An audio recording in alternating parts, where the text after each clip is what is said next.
We need a lot of optimism about Mexico ahead of the Brazil game. And let's face it, if the United States can win a soccer match in the World Cup, anything's possible. You can give me back comments about England anytime you like. All right. We are particularly pleased that this is the unveiling, the coming out party, if you wish, for our debutante global fellow Luis Rubio, who has been hanging around the Mexico Institute so much that we decided to make it official. And he joins our team as our second global fellow. The global fellow program at the Wilson Center is for non-resident fellows. And here in the Mexico Institute, our goal is to engage with our global fellows as much as possible to transfer as much of our work onto them as possible. And Luis, as always, has been gracious enough to come up and to organize this. I think is it the third or the fourth incarnation of Mexico Today? It's now becoming a feature of our calendar every year. We decided that the theme this year should be the Mexican economy. And in particular, the question of why isn't Mexico growing? As most of you in this room are aware, since the beginning of the Peña Nieto government, the issue of economic competitiveness and productivity in particular has become a mantra. But thus far, growth has been very disappointing, or in some trimesters, some quarters, actually non-existent. The recent recognition by Finance Minister Luis Videgaray that Mexico is not growing, in fact, that the economy had contracted, has raised the profile of this issue even further. And whereas the international conversation about Mexico has been focused on the success of the reforms, major reforms that should play out in the long term to bring growth back to Mexico, in the short term, the Mexican citizenry and the electorate, of course, which is the crucial question looking ahead to July 2015, the Mexican electorate has been very disappointed with the government's performance on the economy so far. In recognition of that, we have reinforced our work here at the Mexico Institute on the question of economic competitiveness. Outside, you may have seen some of our publications. But in addition to this event today, we're carrying out research on the question of the relationship between education, human capital, and competitiveness in Mexico. We've got a major project looking at the future of North America, a vision paper for the economic region. We're looking, in conjunction with the Latin America program, at the ways in which the Pacific Alliance offers another route for Mexico to increase its growth potential. And we're also working on the question of innovation, an annual innovation forum involving legislators from Mexico that we're bringing up to the United States to discuss questions of innovation policy and how to inspire innovation within the Mexican economy. I'm very excited about our research program, but I'm particularly excited about today. I'm going to hand over the microphone to Luis right now, who will moderate this session and keep everybody in order. We really do have a star-spangled, sorry to be American, but a star-packed panel here. Some of the most important thinkers today about Mexican economic affairs. So I'm delighted and very grateful for all of you to be here. It was terrific to be able to chat with you last night, some of you at dinner. Those of you who weren't able to make it, I hope we have a chance afterwards. And please, the Mexico Institute is su casa in Washington. Please feel that this is a place for you to come back to and to share your research and your thinking with us. Many thanks for being here today. Luis. Thank you, Duncan. Good morning to everybody. There's agreement among economists that one of the determining factors of economic growth is productivity. So what we want to do this morning is to talk about the enormous productivity gap in the Mexican economy based on a study that the McKinsey Global Institute has done, which shows where many of the gaps are. But I'd like to go a step further in this discussion, and that's the point of this session, which is to try to analyze why that gap. So we'll start with Jana Remes, who is a partner at McKinsey's Global Institute, and she's the leader of this specific project. She'll present the main findings of the productivity study. And then each one of the panelists will talk about and will provide his or her perspective on this program. Veronica Ortiz has been a political analyst and a legal scholar for a long time. She led an enormous project of political polling in Mexico for many years and has a unique perspective, both adding the legal as well as the political one. Oliver Azuara is at the IADB in Washington. I've known Oliver for probably 20 years or so. He's one of the smartest observers of the Mexican political economy scene. Manuel Molano is the Deputy Director of the Mexican Institute of Competitiveness, the IMCO in Mexico City. He's been at this for a long time. He has a perspective of both the government and the analytical side on the non-governmental side. And Pedro Noyola is a unique person in this regard. He's been Undersecretary of Foreign Investment in Mexico, as well as Undersecretary of Revenue down there. And he now lives for a long time in California, running a company that does a lot of business in Mexico. So he visits Mexico every month or more than every month. He spends a lot of time in both places, but he has an interesting, a unique perspective because he observes Mexico and he knows Mexico from the inside, and he observes it from the outside, and that's, I believe, he can add exceptional value to this discussion. So, Jana, would you please start your presentation? Thank you.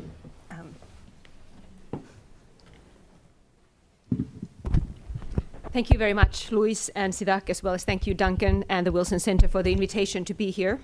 Can you hear me? Yep. So perhaps it's the Copa effect, but Mexico's light might not be as bright as it has been over the last few months before the spring. However, it still seems to be the one exception, if you want, in the world where we are starting to be increasingly concerned about the emerging market growth. When you look at the external story, we know that in the last 3 months, Mexico's sovereign debt was upgraded. Multinational companies from auto industries to consumer products have announced billions in new investments, and the press is talking about Mexico's renaissance. So clearly, Mexico is in many ways seen to be the exception, the counter, the hope, if you want, for the emerging markets, that something is really happening and something will be different. However, all of those who have been watching Mexico for many decades now know that this is not the first time we have had those great expectations that Mexico's growth is right behind the corner.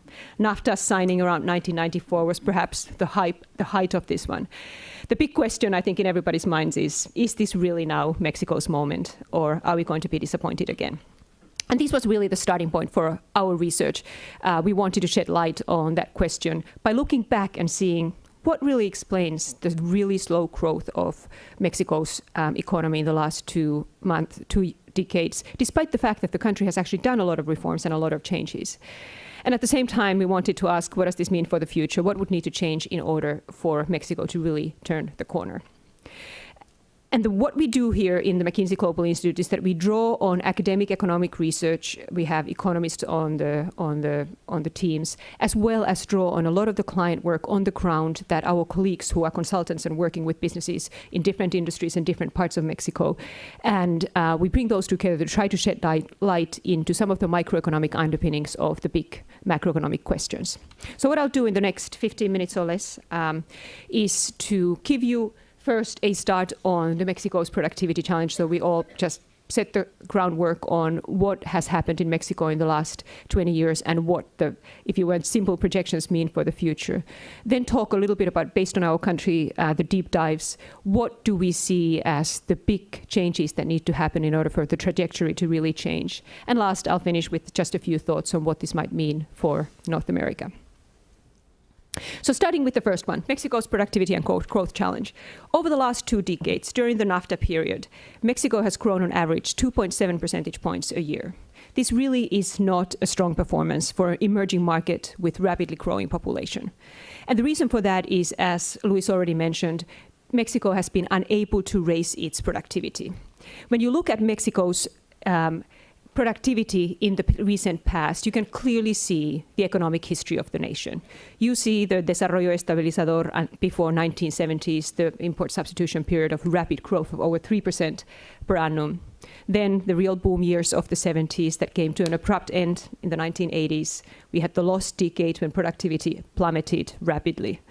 And after that, from the 1990s onward, we started to see the slow climb up by disappointingly less than 1 percentage points a year.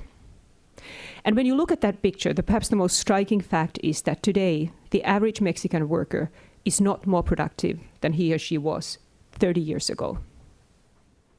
And that really is the tragedy, because of course that translates into income growth. And when you think of the overall GDP growth, it comes from two parts. In a way, you can either increase the number of workers in the workforce, or you can increase the average productivity. And you can perfectly decompose the 2.7 percentage points of Mexico's growth into these two components. And when you look at the contribution that productivity has made, it has contributed a little more than a quarter to Mexico's overall growth. Almost 2% of the 2.7 percentage growth of Mexico has come from expanding workforce. In 1970s, Mexico still had 7 children. In the early 1970s, 7 children per woman. It is a very rapidly growing population. And this really strikes in quite stark contrast with all the other emerging market peers. Everyone else has a much higher, even Brazil has more productivity growth in the contribution to its overall growth. And this, of course, when you look forward, is a challenge, because no longer will Mexico's population and its workforce grow as rapidly as it did in the past. So why in the last 2 decades, we got almost 2 percentage points of growth simply because of the fact that we had more workers in the workforce. In the next 10 years, or a little more than 10 years to 2025, that growth rate is going to decline to 1.2 percentage points. So let's assume that we basically have the same kind of employment rates. We'll see 1.2 percentage points of growth for Mexico simply because the labor force expands. If we assume that the productivity growth is going to remain at the 0.8 percentage points a year that we had before, we would add another 1.8%, which would give me 2 percentage points for Mexico. So this basically is if you just take the past trajectories and take the demographic transition, this is the kind of growth that Mexico should be expecting. And when you compare that to the 3.5 percentage points, which is roughly on the range, perhaps now ticking down slightly from the international observers as well as the Mexico's central bank and government, there's a pretty significant gap. And in order for Mexico to meet that growth target, it would need to significantly boost productivity growth. That gap actually would require that Mexico would need to increase its productivity to 3 times the rate that we have seen in the last 3 decades. So this really is the big challenge for Mexico as we look forward. How feasible it is for Mexico to really dramatically raise its productivity growth rate. And when we looked across the different kinds of different industries, we looked at in detail some of the big ones: automotive, food processing, retail, and did a deep dive, did shorter looks at some of the other industries. It was clear that there were some consistent patterns across all of those industries. And the most striking one was the fact that Mexico is still very divided into 2 very different kinds of economies, and those are growing further apart.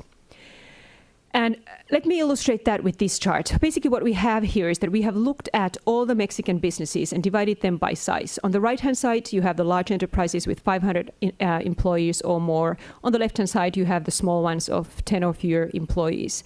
And if you focus on the light blue charts, which is the situation right before the turn of the century in 1999, the productivity of the large enterprises was a little more than 3 times the height, 3.5 times the productivity of the smallest ones. So clearly, it comes as no surprise. We all know that there is modern large enterprises in Mexico, and small establishments. The modern enterprises are both multinationals, they are the auto and aerospace establishments, as well as Mexican multinationals, the Coca-Colas, the Bimbos, the Alfa, Lala. There's many different kinds of enterprises. So it's a very mixed group of large, relatively modern enterprises. And in between, you have the mid-size companies. the thing that really surprised us was not that you see these two worlds, is the fact that they were growing apart. When you now look at what happened between 1999 and 2009, the large enterprises saw their productivity rise by 6 percentage points a year. And this is actually not a bad performance, even if you think of the Asian Tigers standards. NAFTA has really created a group of companies and establishments that have dramatically improved their performance over the last 10 years. When you look at the other end of the scale, there is the real growth challenge for Mexico. The small enterprises have seen their productivity decline by 7 percentage points a year. And that means that instead of roughly 3.5 times the productivity of the smaller enterprises, today the large enterprises have 10 times the productivity of the small ones. And of course, the tragedy is that productivity decline has also translated into declining wages. On average, wages have declined by 2 percentage points over a 10-year period. And when you're talking about, at the bottom, we have the share of employment. This is more than half of Mexico's employment. And that really is the productivity challenge. It's not that nothing has happened in Mexico in the last 2 decades. It is just that it has really grown apart, and behind that average, there's a dramatically widening gap. So in this kind of environment, what does it take to really turn Mexico's productivity performance around?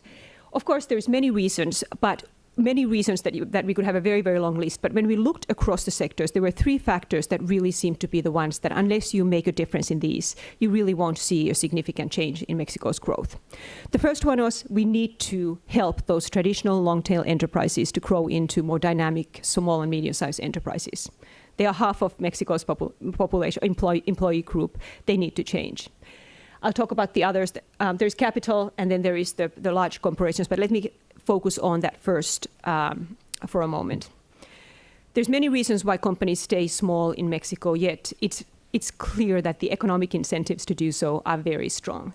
When you look at the regulatory environment in Mexico, it is both very expensive to run a modern formal enterprise, and the enforcement is weak. So for those 2 reasons together, there's a strong incentive for companies to stay small and under the radar and stay informal.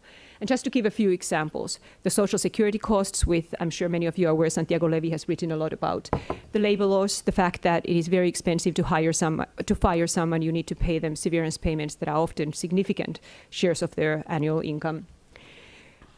Simply the regulatory cost of filling in the paperwork is very high. It costs roughly 1/10 of an annual income in Mexico to open a formal business, which is more than 7 times the relative cost than in the US, where it's 1.4 percentage points of the annual income. And last, just another example of the cost factors. Electricity, despite of all of Mexico's energy riches, is 75% more expensive for a formal business than it would cost in the US. So in many ways, it costs a lot of money to formalize your business. At the same time, enforcement is very weak. The costs of being caught are relatively low, which means most companies have a strong economic incentive to stay informal, stay small. And if they grow, what we heard, for example, from one bakery, they were a very successful bakery who was innovating on their products and expanding their establishments. Instead of growing into a bigger company, they decided to open a separate company under the name of the wife and the brother-in-law and the son. And in many ways, it's just the fragmentation just expanded.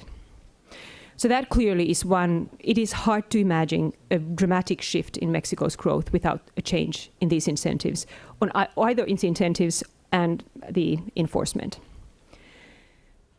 The second factor then is that in the middle of these large and small enterprises, we see a stagnant, low-growing, mid-tier size of companies. We don't see a lot of the kind of gazelles that we typically like to see in the US, with real job growth engines for Mexico. That there is no dynamic mid-tier company pool. We looked for them. There are a few examples like Doña Tota and City Express, a new hotel chain, etc. But the total number of publicly traded companies in Mexico, for example, today is lower than it was in 2000. In many ways, there isn't a lot of the mid-tier companies. And when we look deeper into that, it was very clear that lack of capital, which we hear everywhere being a problem, is a real challenge for Mexico. And in many ways, this is again a sector in the capital markets where you see the tale of 2 Mexicos operating. when you look at the cost of capital for different sizes of companies, for the large multinational companies in Mexico, they today have access to global capital markets at costs very similar to similar US companies.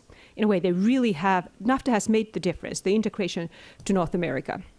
But when you start looking at the different kinds of companies, the story is very different.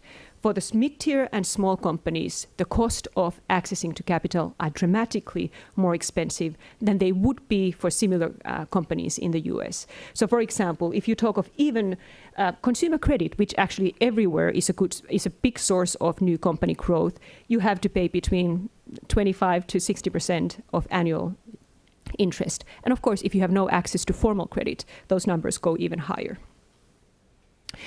And this means that clearly, even those small companies that are formal and would like to grow, they have a hard time accessing capital. And when you look at the overall pool in Mexico of financial depth, you can see that gap very clearly. What we have here is the outstanding debt and equity expressed as a percentage of GDP. So this is in a way the financial depth of the nation.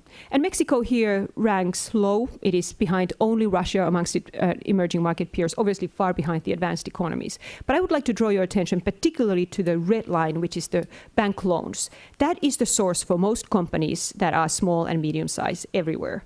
And there, Mexico looks dramatically different. It is not just relatively low, it is extremely low. It is far behind all of its peers.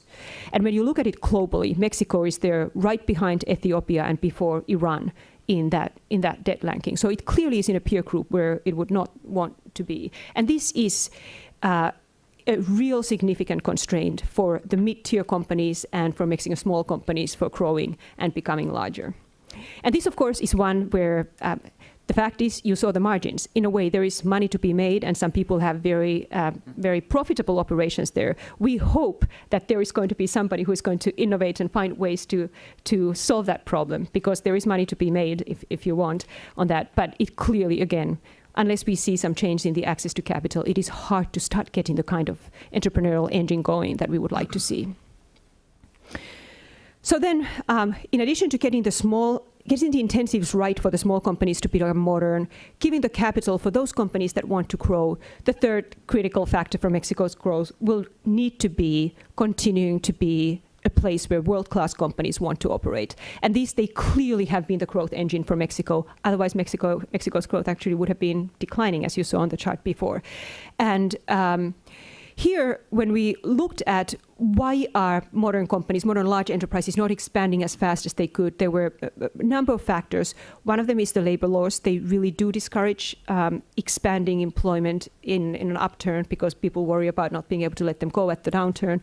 And still, 1 out of 9 of employees working in establishment of 50 employees or more are actually informally hired. So it's not just a small business problem. The second one is things like electricity cost. It is 75% more expensive than in the US, which kind of, for those industries that are energy intensive, things matter. And there's, of course, other factors, things like security, that many companies, particularly those that need to have operations across Mexico because they are selling to the Mexican market, rather than being able to pick just one factory location, in which case you can choose the least risky locations if you want. It does matter. So there's a number of things to get right here as well. So that in many ways, these were the factors that we identified as the challenges to overcome in order for Mexico to really change its trajectory. We found also in the optimistic side that there is plenty of opportunities to do that on all kinds of enterprises. In many ways, there really is the potential to close that productivity gap and significantly improve growth to reach the 3.5% and even more. So in many ways, there is an optimistic message here as well, which is Mexico really has the opportunity to significantly boost its growth if we see some of the changes in the incentives around. So that summarizes our main takeaways from the Mexico work. I will finish with just a few thoughts on what the opportunities for North America are. Of course, I suspect everybody in this audience knows Mexico is the second largest trade partner for North America, and having a healthy, growing economy next door is can only be good news for many, many reasons. Obvious one is the Mexican consumers. There's over 1 million of consumers and growing who are eager to increase their consumption and do things that and have stuff that we have in many ways. I think that is clearly a growth opportunity. It is also the closest emerging market for a lot of innovative tech startups, small ones who want to experiment with the emerging market consumers for products that could be then exported beyond to Latin America and elsewhere. Manufacturing, clearly an opportunity. Automotive industry is perhaps the biggest success story, where integrating across Mexico and North America has actually made the region collectively more competitive in the global market. And there clearly are opportunities for the two sides together to become more competitive against other regions than either one of them can be on their own. And third, of course, as always, in anything that's networked, I'm sorry, I realized I was on my previous slide. On the last one is, of course, in anything that is networked industries, on infrastructure, energy, even security, coordinating across the multiple countries is very likely to lead into much better outcomes for both sides than operating on independently on both sides. And of course, I live in California today and spent some time on the border. I think there is nothing more important for the benefits of both countries in making sure that businesses can more smoothly do business across the border, which I think in the last 10 plus years has been a real challenge. So surely, when we look at Mexico's past, there are a number of significant changes that we need to see. A lot of those changes are in the minds of the current reform agenda. The question is, where and how will they be put into legislation, in what form exactly, and how they will be implemented. Yet, I think I would like to finish with the optimistic note. There is a lot of opportunities for Mexico, and we surely hope that this will be the last time we'll be asking whether it's Mexico's moment, because next time we'll know we are there already. Thank you.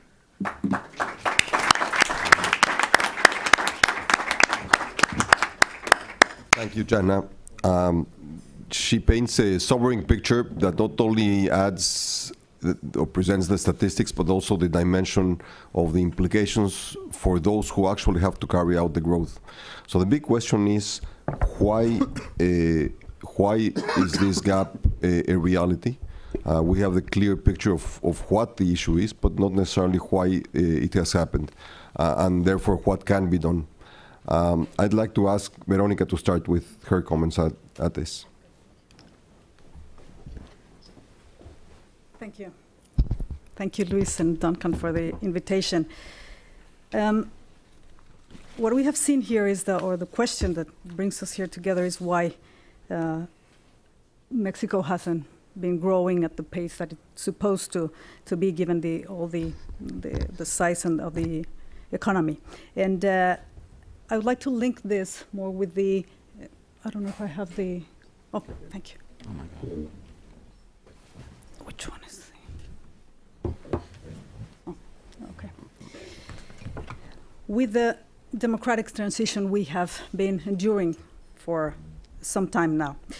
As a part of this democratic transition, we have spent 4 decades, roughly, since the late 70s, of political reforms. And we have come from the dictadura perfecta, as Mario Vargas Llosa labeled the Mexican system or political system under the PRI rule, to a successful double alternance. I mean, not always unquestioned, but a successful, peaceful, I mean by successful. We set a set of electoral rules through the years that allowed or paved the way to democratic elections, and even against the odds, the possibility of the PRI stepping down and coming back through these democratic elections. Again, I mean in a peaceful way, which is not trivial given the past of 7 decades in power, and given what all the experiences with dictatorships, military or not, in Latin America had been. We also have the arrival of divided governments since 1997 and 2000, because that's when the PRI lost the legislative majority it had held since the instauration of the government, the one-party ruling. And it has stayed. Divided governments have arrived to stay. ever since. So the balance of powers and to put some equilibrium in the relation and correlation of powers has stayed. Also, governors, starting in 1989, the PRI lost for the first time a state governor. And after that, we have had plenty of alternance between the three parties there, PAN, PRD, and PRI. And it has come sort of a natural way of having even some states with double alternates in parties rotating the power. We have had, as John explained, and we have known here 3 decades roughly of economic reforms, and we have come from state-planned economy to trade liberalization. Mexico is one of the countries that has entered more bilateral and multilateral agreements, free trade agreements, so we are supposedly a very open economy. So why isn't this transition delivering sustained growth and social progress, or even satisfaction with democracy? Because we have very, very low satisfaction rates with democracy. Latino Barometro is a good source to see how we haven't been very satisfied as a people. And maybe it has to do with some disappointings with the reforms. Maybe it has had to do not even with the economic or political reforms, but more structural flaws that we have been carrying on and that we haven't addressed during these years. So I just took a few examples of what I think it has happened. Maybe isolated efforts with no comprehensive strategy. I have to say that after 1994, which was the last time we had such a comprehensive vision of the country and a set of reforms to get there. And then the agenda of reforms have addressed either economical or political crisis, even changes in presidential priorities when the crime and insecurity erupted back in 2006, the explosion of violence. And so the absence of a clear agenda has complicated political consensus because we have been addressing the emerging issues and not really thinking about what we want as a country and dedicating efforts to that and building political consensus towards that object. There have been reforms without institutional consolidation, and that's a very important and key issue. Privatizations, for instance, with no mechanisms of control. We have had transfers of public resources with no transparency, as we have had, for instance, with labor unions and with private entities, social entities. Federal resources given to governors without checks and balances. Governors became like the power to oppose the opposition when the PAN won, and so they've made sort of like these feuds in their states and practically without any checks and balances. Public spending with no accountability, even in electoral funding. Security, what we have seen, we have poured enormous amounts of money into crisis of security states and government, local governments, with no accountability, with no deadlines as to the amount poured into them. We have had this erratic federalism, an ill-fated decentralization process that has broadened the gap between the regions. Jana in the McKinsey report talks about the tale of two Mexicos, and it's very clear also when we see the regions. There are a number of studies, Mexico Como Vamos, that also studies the difference between the regions, and we can clearly find these disparities and these asymmetries between the regions. And it has also to do with the designing of the decentralization process. As I mentioned, we have given excessive powers, but with the inability to promote state and local and state and municipal capacities that are the first ones that should be enforced.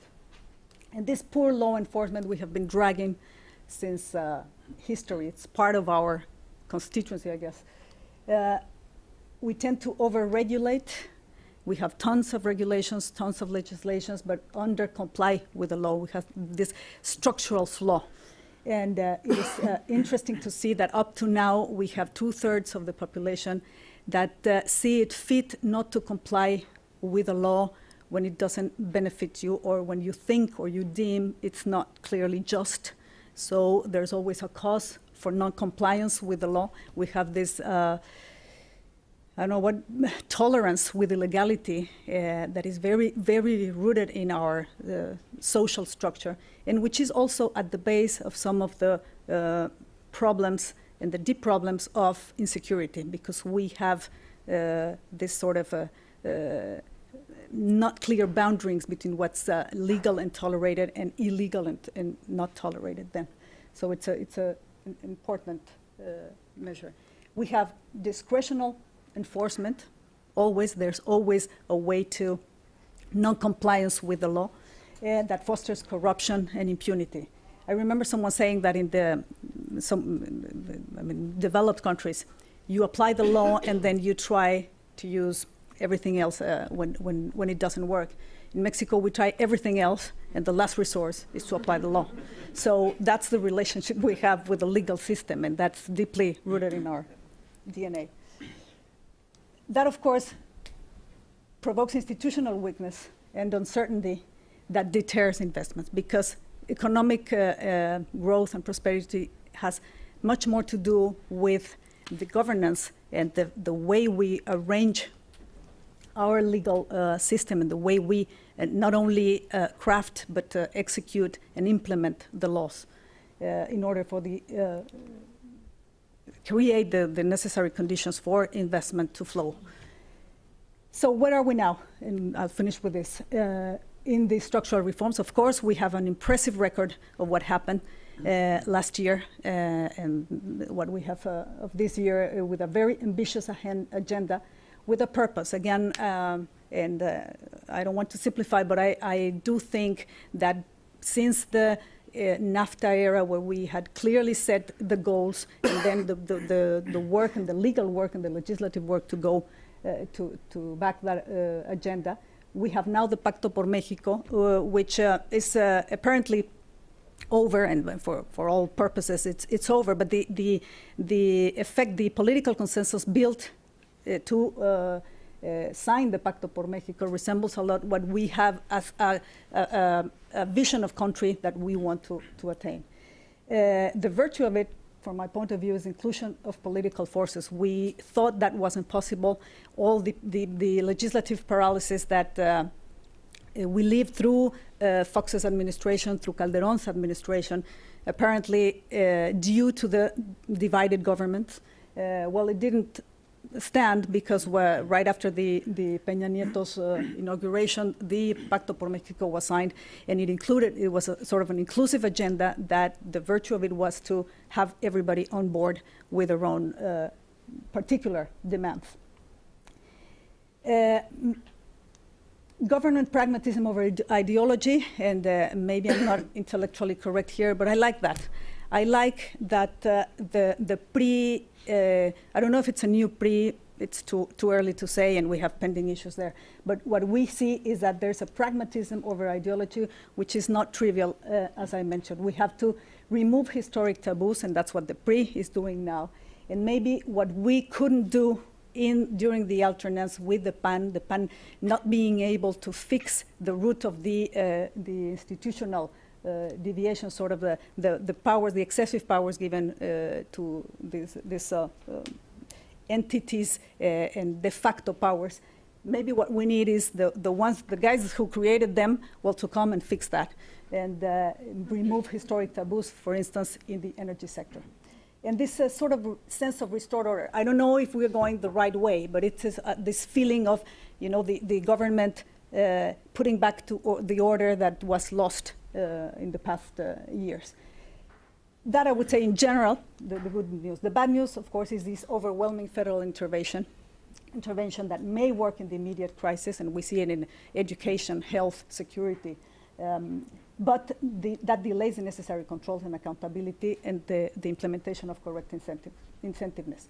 The silence addressing corruption, that's the biggest issue as to reverse these structural flaws. And of course, the upcoming midterm elections that Duncan mentioned. So because when you get into the electoral competition, everything gets distorted. And the still pending challenge that would be, as the McKinsey report says, not only successfully crafting, but implementing and enforcement the new rules, and commit this political endorsement of all parties, not into the creation of tons of legislation, but the effective rule of law that would turn the legislation into tangible process. Thank you. Thank you, Veronica.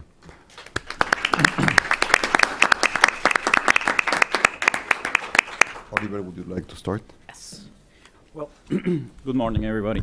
I want to thank the Wilson Center for the invitation, in particular, Andrew Seeley, Duncan Good, and Luis Rubio.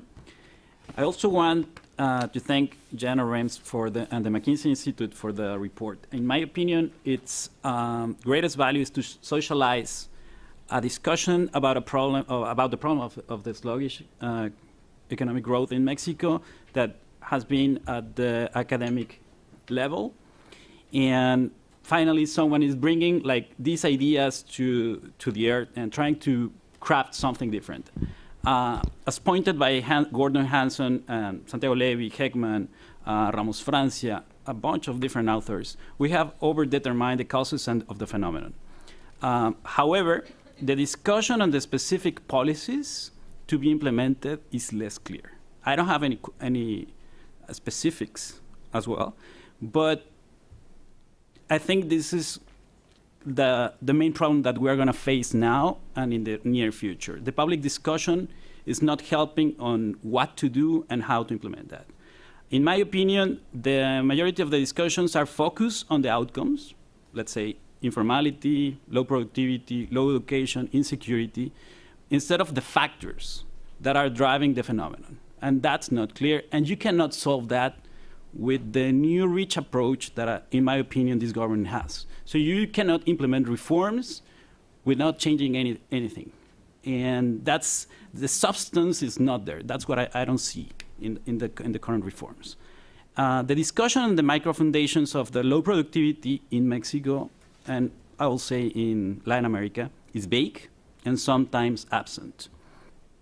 I'm going to focus just in two ideas, because I have only 5 minutes, but two of them are the low quality of the human capital formation and the problem of trust, which is the legacy of so many economic crises that we suffer over the last 40 years in Mexico. So both phenomenon impede what I call, or the basics from Adam Smith, that is the creation of wealth in our economy. So in the first case, we are observing the consequences, of the social consequences of what happened during the 70s and the 80s. And what do I mean?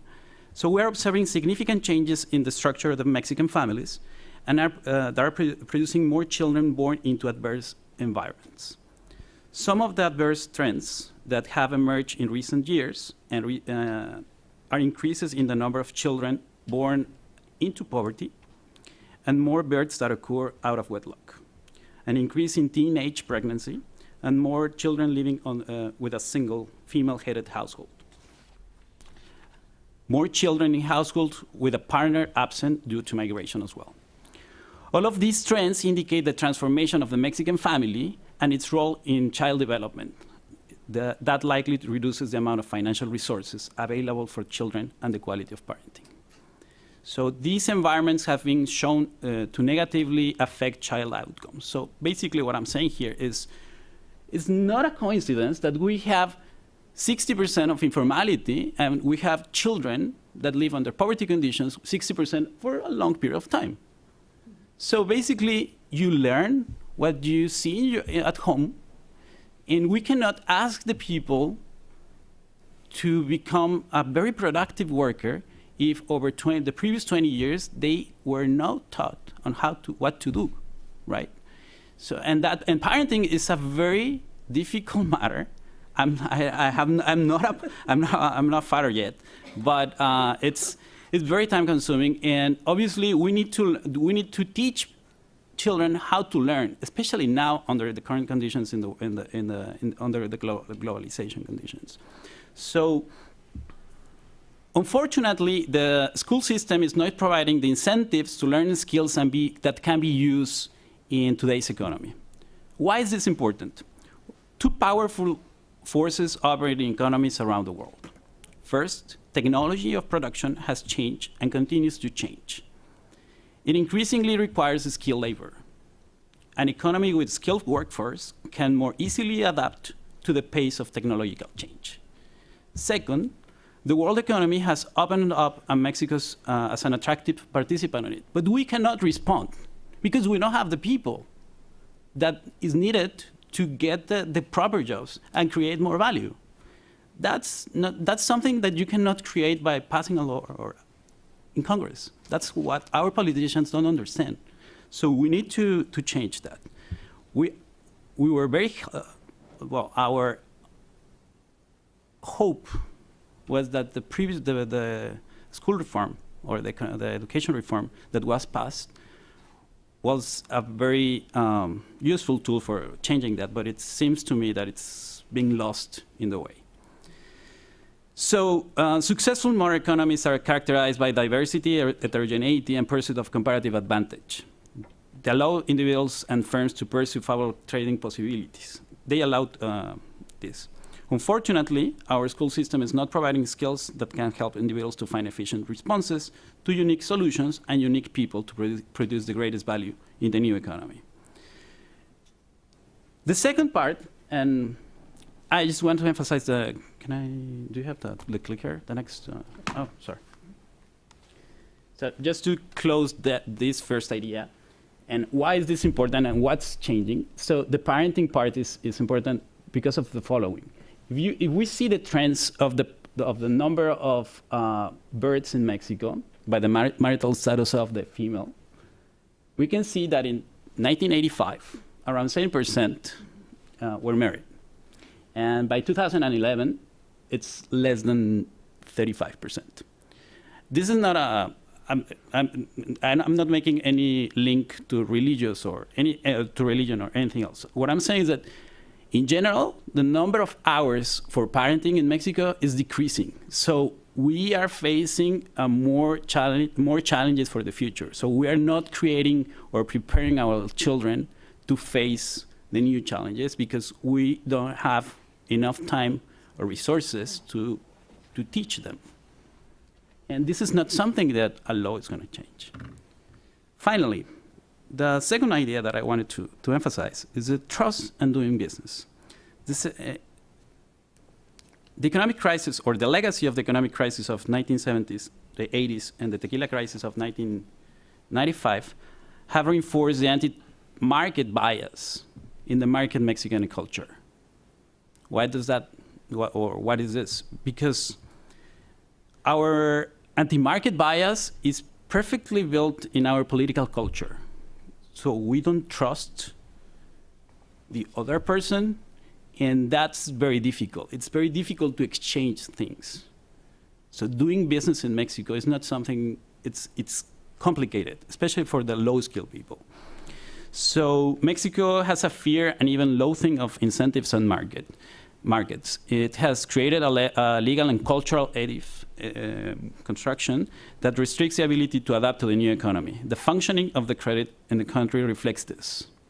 If we see, I wanted to prepare this or bring you more detailed information, but let's just take what the central bank has shown over the last 15 years or 10 years. If we see what are the sources of corporate financing in the country, by 2004, only the suppliers, 60% of the credit came from suppliers, right? So this is a common method across the region. So I get from my suppliers and I pay them back in, 60, 90 days, depending on who's paying to me. This is the most expensive way to get credit in the market. But that's why they trust the supplier, and that's why they pay this way. This has not changed over the last 10 years. Actually, if we see these two pictures from 2 different years, it has increased. And it's basically the banks are not doing their thing. That's the outcome, right? So what to do, I'm not sure. We cannot force them. So our experience in the 70s was terrible for that. We created these specific targets for investing in the banking system that distorted the entire economy. And then we went to the 82 nationalization of the banks, and then the 95. So all the creation of value and knowledge in the bank system that took 50 years after the revolution was lost. And it has not changed since the reprivatization of the banks. So what to do? It's a big question, and we need to discuss more openly. So just to finish my participation, I just want to say that Mexico has to improve its economic and social institutions in order to compete in the world economy. It has to accelerate the development of its skill base, the efficiency of the schooling sector, the stress of the modern families, and the lack of trust in the financial system contribute to the low level of growth in the Mexican economy. So we're not currently addressing these issues, and then the new reforms partially give a response to the challenges they face. Thank you very much.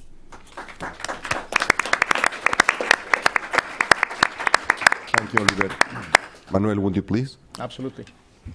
Well, thanks to the Woodrow Wilson Center, and congratulations, Luis, on your appointment as Global Fellow. They're getting a lot of human capital from you. Please tell Duncan so that he'll increase my salary. And of course, thank you, Jan. I think that I concur with Oliver. The McKinsey Institute's study has helped broaden the discussion on what's driving productivity and economic growth. And please, more of that. We really need a lot more of that. We built this graph that breaks down Mexican GDP. The width of each of these bars represents what's the share of GDP of each sector. And here's the growth rate. And here's where I deviate a little bit from the McKinsey Institute. We think there's a 3-speed economy, and the incentives in this 3-speed economy are quite different. This is a Mexican China. It's almost 40% of GDP. It grows like crazy. The economic class that grows more in this part is the manufacturer of rail cars, but also there's automotive and aerospace. And those are the really, really high growth sectors that are a little bit around here. And then you find other sectors that deal more with network businesses. And a lot of people tell me, yeah, those guys grow because they are taxing the rest of the economy, so that's the reason why they grow.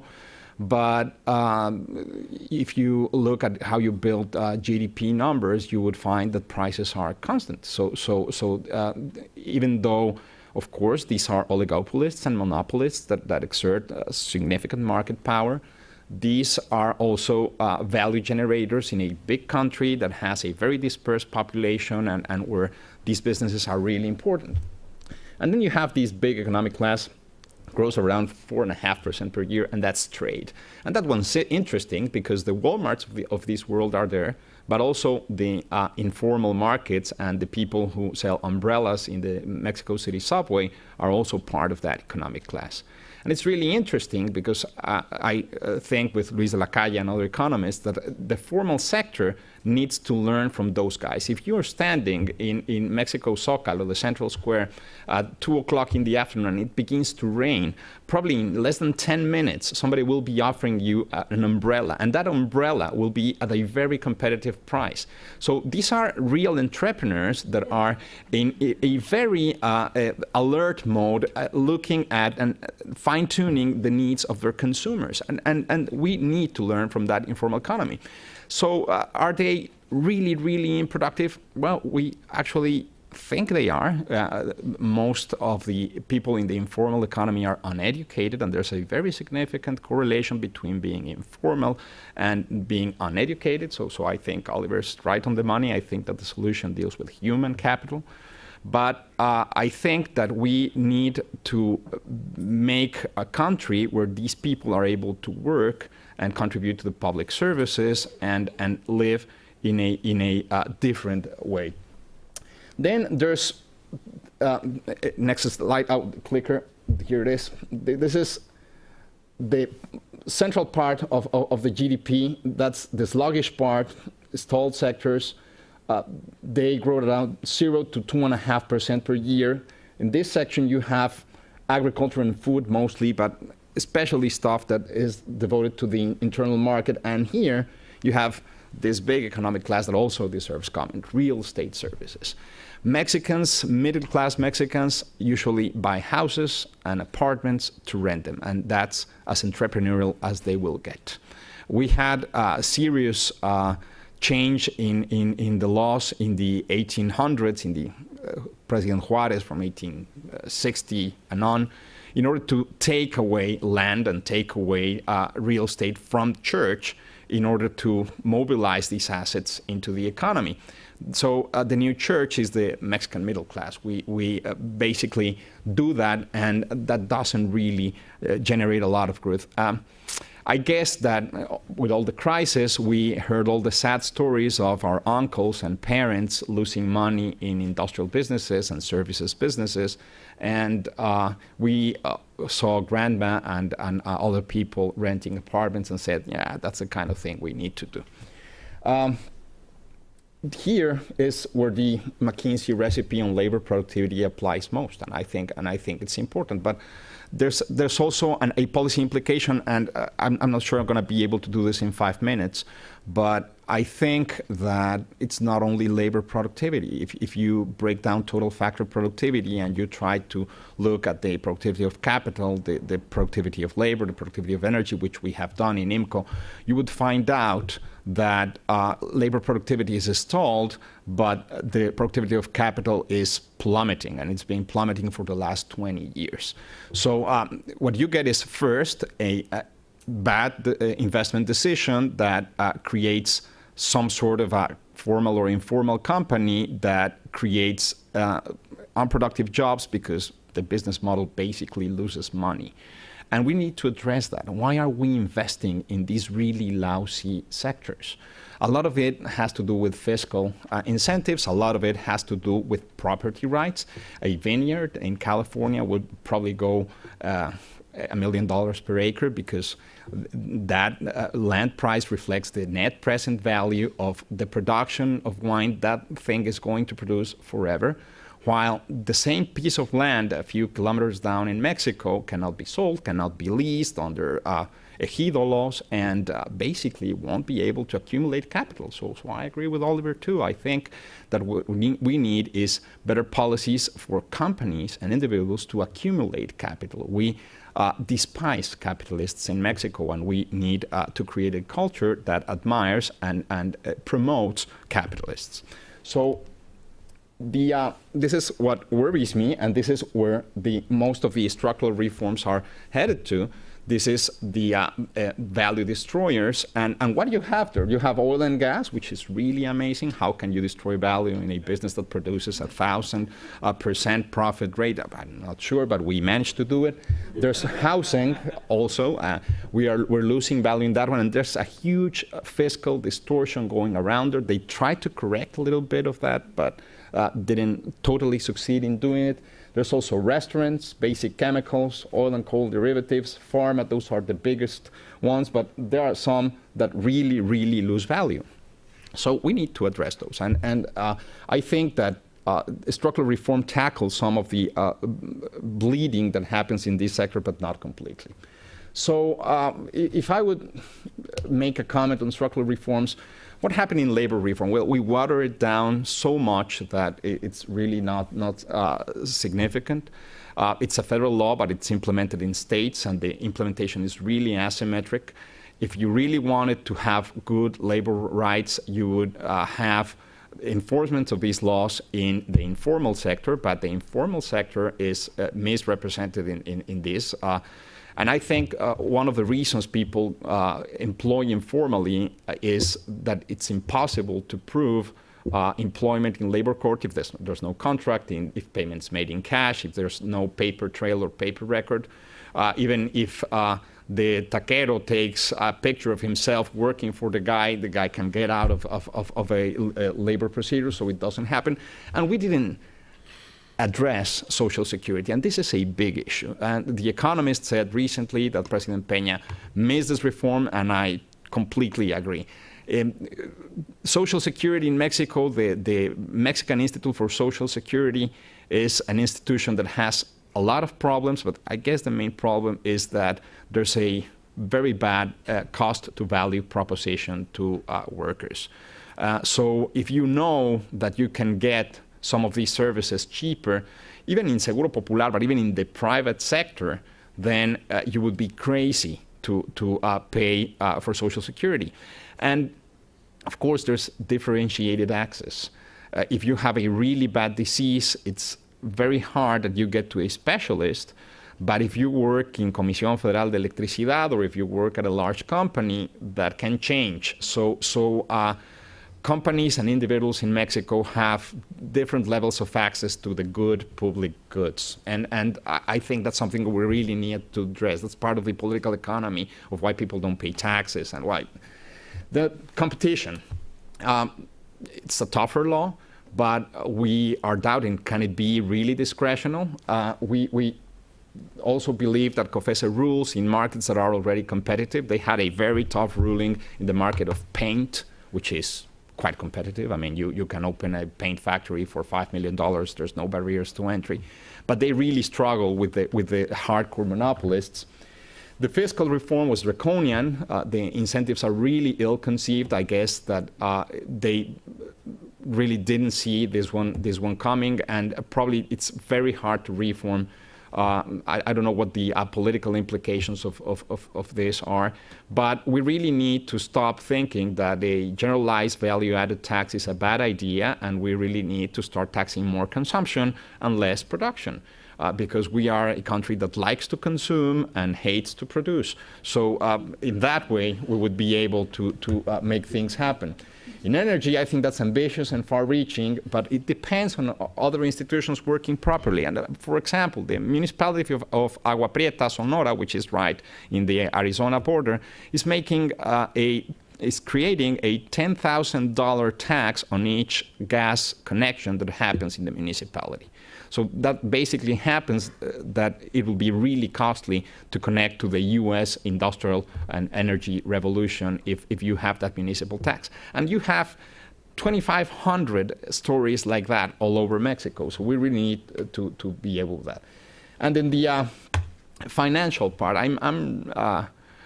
most of the regulation is tighter banking regulation. I've heard bank managers tell me, you know what, the reason I don't deliver more credit and I rely more on services and cash and ATM machines and that kind of thing is because the supervisor basically tells me to do so, because credit is a much more volatile source of revenue. So if you rely on commissions, that's more stable and that's good for the risks in the system. Well, but it's not good for the rest of the economy.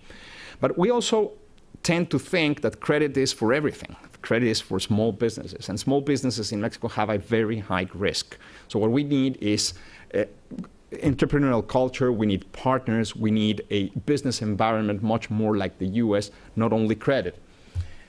Finally, I would think that the structural reforms barely touch some of deep structural problems with physical security, social security, property rights, differentiated tax rates, interaction with the local authority, and the capacity of businesses to resolve all these different quality and access to these public goods is quite differentiated.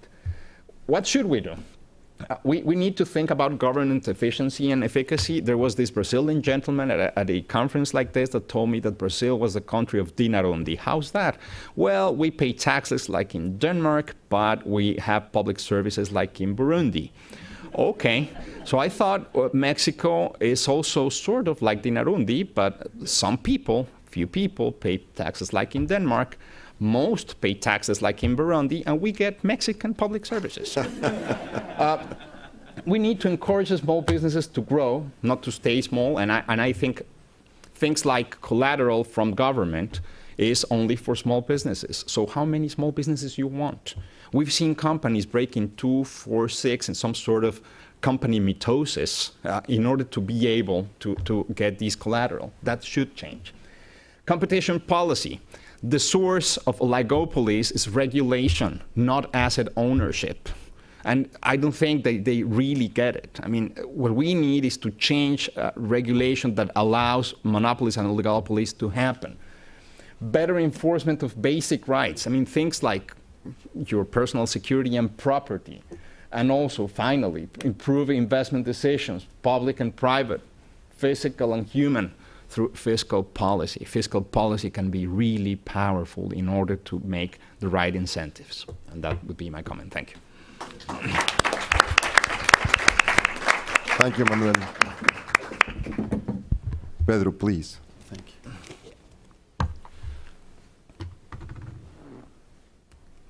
Thank you. Thank you very much, Duncan. Thank you very much for inviting me. And Luis, congratulations. Thank you, Luis, also, and congratulations on your appointment. I guess if Duncan is a cardinal, you have been appointed an archbishop. It's becoming religious. I'm following Oliver a little bit. Anyway, I'm sorry. I know.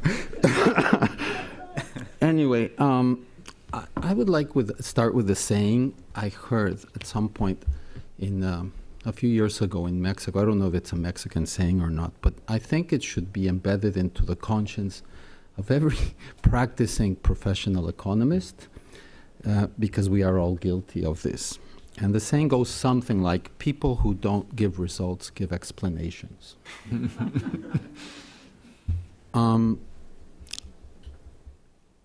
So I would like to try to step back and provide what I have seen a little bit of today also, which is we have built over many, many years a very complete explanatory quilt. Oliver said, referred to the diagnosis of the Mexican economy. And this explanatory quilt, I kind of make see, it's a little bit like Harry Potter's cloak of invisibility, in that it's important, but it is also prevents us, I think, from really creating a useful predictive model, and it takes us dangerously close to the world of being comfortable giving explanations and not worrying enough about giving results. So this quilt of this explanatory quilt, at least from today's conversation, I think we can organize into 6 or 7 basic concepts. First one is the study of the relationship between openness as a policy and growth. And here I refer back to the work of Jeff Sachs and Harrison and others, in which basically 3 conclusions arise. First, there is a positive relationship between trade and economic growth, and it's robust. And that has been, I think, established empirically and statistically quite clearly. However, the relationship between trade policies and growth is not nearly as clear. In fact, it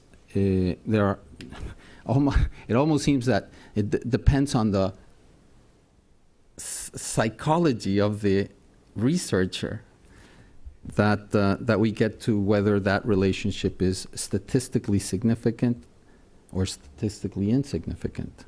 And that is because these relationships between policies and growth, as far as I know, have in general not been studied with a theoretical model underlying them. There have been mostly empirical studies with, using data and with severe, I would say, moderate to severe statistical limitations, as pointed out by Kehoe and others. Second factor that has been brought up when we try to understand this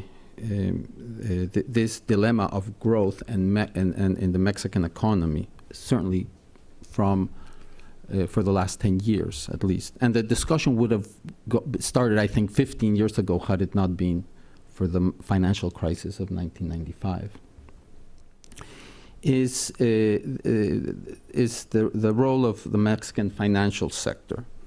The causality being, as I understand it, there's a financial inefficiency, leads to a distortion in the capital-labor ratio, and that leads to lower total factor productivity.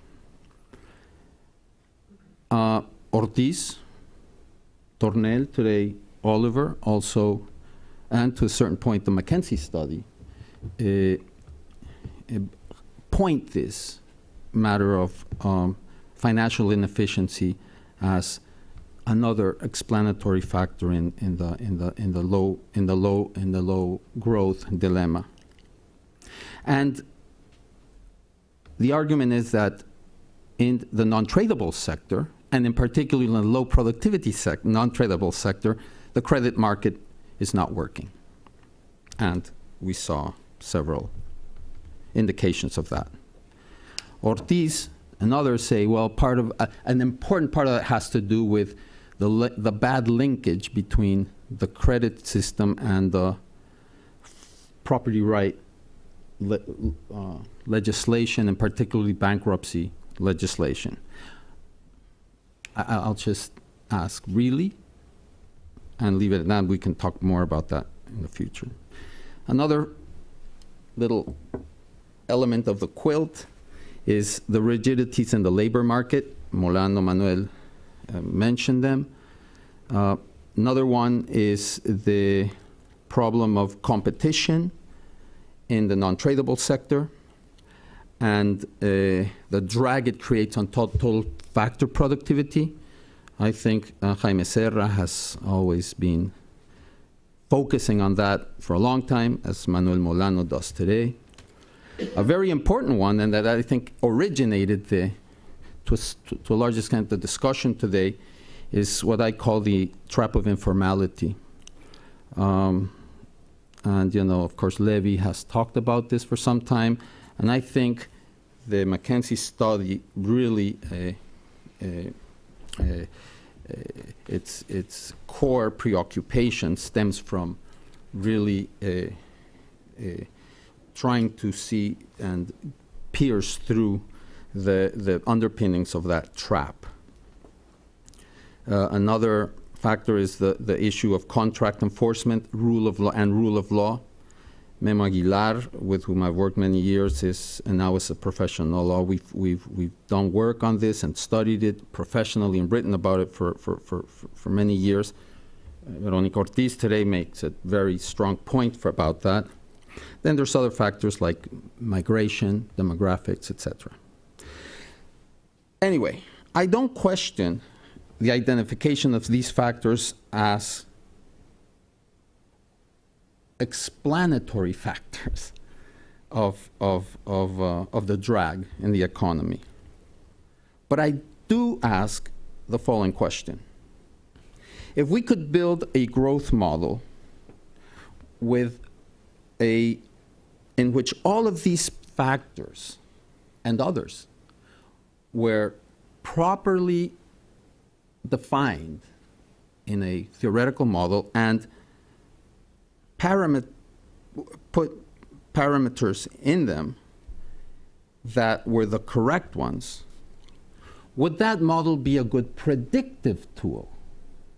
That means, would it be able to predict correctly within a range of acceptance outcome in the future?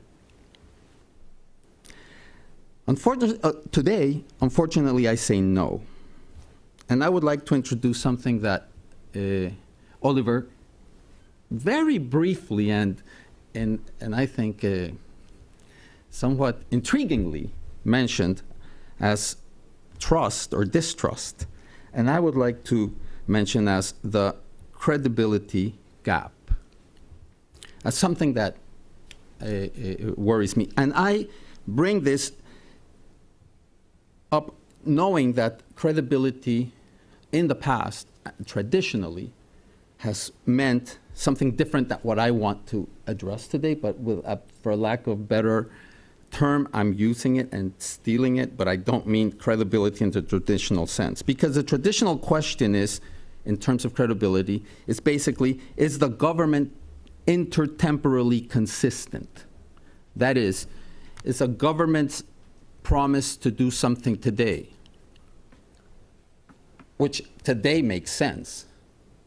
Will that government or the person, a minister, a Congress, a president, an institution, tomorrow, will it be optimal, if that policy is optimal today? If tomorrow that policy is not optimal, will that policy be credibly implemented? So economists studied this back in the 70s, and it was called the time consistency problem, and from there evolved a very intriguing and fun part of economics. When I was a student, it was in vogue. It was called the overlapping generations models, and Bob Lucas got the Nobel Prize for his studies on that, and it was like the most respectable way to study dynamic economics back in my time. And that question, which is really the credibility question of then, and I think the traditional one, is not the one I'm making. Mine's a little bit different and a little bit more nuanced. My question is, can the government make intertemporally consistent policies believable? And here I would like to finish with I was thinking about this last night. I couldn't make it to the dinner that was organized by the institute. I got to my hotel a little too late. But I was thinking, man, they're in the hotel, and I said, well, in the restaurant having dinner, so I came up with this analogy, which I call the barman's analogy. Okay. To make my point of what I mean by what I think is the relevant question is, can the government make intertemporally consistent policies believable? Not can it convince agents that it will be intertemporally consistent itself. And I say, well, imagine that we are at these fellows who had dinner tonight, Duncan and everyone, they were having dinner, and they had a bar next door, and they went to the bar. And the barman said, look, there's this concoction I'm making, And if you drink my concoction, you're going to have a lot of fun. The night is going to be fantastic. Tomorrow, you won't wake up with a hangover or with any guilty feelings.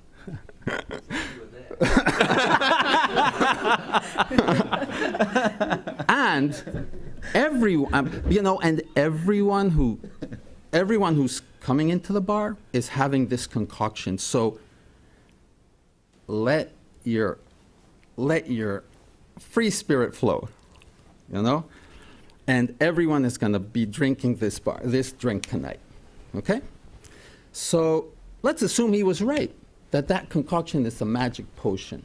Okay?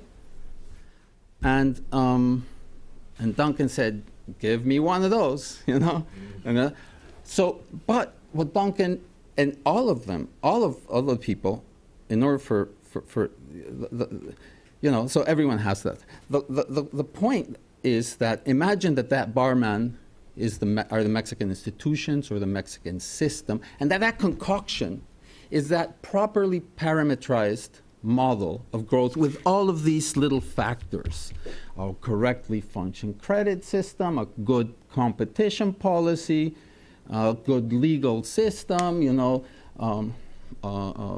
adequate incentives to increase total factor productivity and eliminate the informality trap. Everything is there, okay? Here, Duncan, you have it. But, you know, in order for and I assure you, Duncan, the government says everyone is having this concoction. I am pessimistic that everyone, the problem in the Mexico is that we're giving this concoction. I have a general pessimism about the agents that are receiving this concoction with respect to how if they believe that drinking that concoction is going to make the party a lot of fun, and that the next day I'm not going to have a hangover, and I'm not going to feel guilty about anything. Because I'm worried, I don't believe that the barman can keep someone else from bringing in another concoction and drinking themselves some other concoction with a different set of mixes that will make them either take advantage of the party a little bit more, or be a little bit different, feeling a little bit different, and end up having more fun than me tonight, or than the rest of us. So the problem in the Mexican economy is that a lot of people in the bar don't believe the premise of the barman, that concoction is going to be taken by everyone, and that everyone else is going to be. So my hypothesis is that even if we had the properly parametrized predictive model, I don't think that the government can make intertemporally consistent policies believable. My pessimism stems from a particular characteristic of the Mexican society, but also a more general one. And with that, I will stop. My particular pessimism stems from the rigidity of Mexican society and the persistence of shock absorbers that allow institutions to get away with things. Particularly being next to the United States and having the ability or the possibility of having 1 million mistakes per year fixed on the other side and appearing and coming over to the other side. It's like a safety valve that makes it easier for the institutions to be unaccountable for mistakes. And the other is the informality itself. The fact that there's always informality is, in a strange and pathetic way, a way for the government to be held unaccountable. So the government says, oh, terrible to have informality, let's bring everyone into informality, but really, oh shoot. You know, it's like, oh man, we made everyone formal, then the next step, or we are, you know, or there's, imagine if we were off far from the United States and there was no, you know, immigration possibilities, or even if there was some kind of clear immigration model in the integration with the North America, if the degrees of freedom were taken away, I think the first people to say, oh shoot, would be the institutions themselves. So that's where my particular pessimism stems from. But I have a more general pessimism, and this is almost like an existential issue I have, which is I call the limits of I was at the bar with you alone. which I call the limits of a modern republic. And I think we see this also happening in the US in many places. It's just that how believable can policies be when it is so difficult to really hold to account or to a standard, a society where decisions are defined in some kind of Republican method through representative democratic institutions, how these have been losing relative efficiency throughout the more and more throughout the last decades as societies become more, number one, larger, secondly, more complex, and thirdly, more interconnected. So with these kind of sad thoughts, and I'm not, by the way, look, yes, I'm Mexican. So there is some natural pessimism embedded and tragic pessimism embedded into my spirit. So I do see clouds even on a sunny day. However, okay, I am a little bit different than traditional Mexicans in that I also see silver linings. I try to, believe me, you know. I do it, but it pains me a little bit to finish with this kind of dire, like chapter 6, book 6, but going back of Harry Potter, like when Dumbledore died, you know. I was pained, and I'm pained, but I do it hoping that it's chapter 6, and there's still a book 7 ahead of us.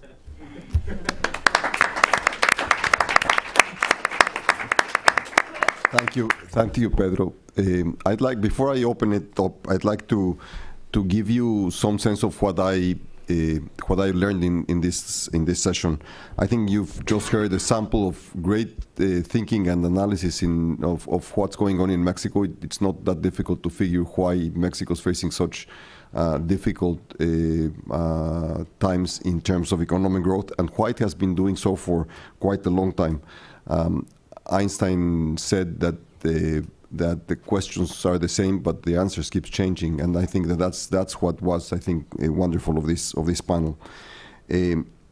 Some of the things that I learned. First, the economy is growing very fast, but not all of it, and one cannot fix the problem with general policies because it is not a generalized problem, and in fact, neglecting the fact that part of the economy is growing very quickly risks undermining that enormous source of growth that is a fact of life in the country. Second, there's a huge productivity gap, but it's not that productivity is not growing, it's that the average is lousy. Again, it's the same point. There is a huge successful story in Mexico. The problem is that it's not been generalized. The institutional structure is not conducive. There are too many rules, but not the rule of law. It's the rule of rule and the rule of the ruler more than even the rule of rule. The substance in the reforms is not there. In fact, in a way, the part of the problem that I see in the current government is that it's been the triumph of form over substance. Yes, there are some big reforms at the constitutional level, but what we're seeing that will determine the rules of the game, which is the secondary legislation, is simply not there, and not there in almost any of them, and doesn't seem to be, or it doesn't seem that it will come out in the final versions of the ones that are still up for a vote. There's an issue, a big issue of trust and credibility. There were many comments, and I don't mean to diminish what both Oliver and Pedro argued, but the point is, can Mexico really fix the perception that rules are not going to be changing all the time? And does the government understand that it needs to convince the population about this? And finally, there's little understanding, and I think there's a bigger issue, which I don't think there is the will to understand what the nature of the problem is and why and what drives the problem in the country. I think that there's the assumption that the new set of rules have to be imposed from above, and that will change reality. And the odd thing with this, the odd thing with the current era of reforms is that it risks undermining the only part that was very successful of the previous era of the 1980s and 90s era of reforms. The biggest change that took place in the late 80s, early 90s was a shift from forcing Mexican society to abandon its tradition of looking backwards and inwards to looking outwards and to the future. And the notion that one can simply go back to a central command, to a centralized structure of control undermines that very vision. And that vision came associated with something very important, which was NAFTA at the end of the day, was in its very simplified form, was an attempt, or was the result of an attempt to confer guarantees or perception of credibility and permanence of the reforms to investors. It eventually was much more than that. It eventually brought trade and other things to it. But the objective, which has been completely fulfilled, was to make it clear to investors that there will be no changes in the rules all the time, that there will be no expropriations that are not warranted, that there will be compensation if there is improper action by the state, and so on and so forth. There was a recognition, in other words, of the problem that Pedro and Oliver addressed, and that Veronica touched very clearly in her statement, which is that there has to be a framework within which the citizenship can, and investors specifically, can work and be trustful that things will remain generally the same over time. And if the rules are changed today, and if that is undermined, then it won't work. I think that's, I believe, the biggest challenge. Let me open up to your questions, and let's have a discussion here. Please, Diana. Diana Negroponte, now of the Woodrow Wilson as well. My question is for Oliver. Oliver, you briefly referred to bankruptcy law. Entrepreneurial spirit in the United States is based on the fact that Chapter 11 enables you to go bankrupt and no stain on your family. Get up, brush off, and get going.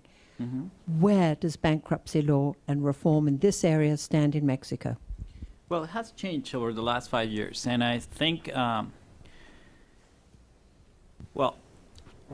they are trying to reduce the times. This new law on the how's it called? The concurso mercantil, which is supposed to be like create a new framework to reduce the time of a company to be under Chapter 11 and going back on business.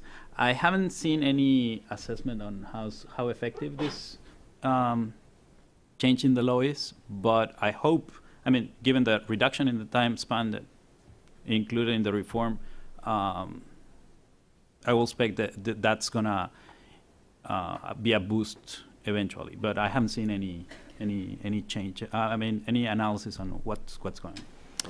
I think it's in really dire state. I think we need personal bankruptcy.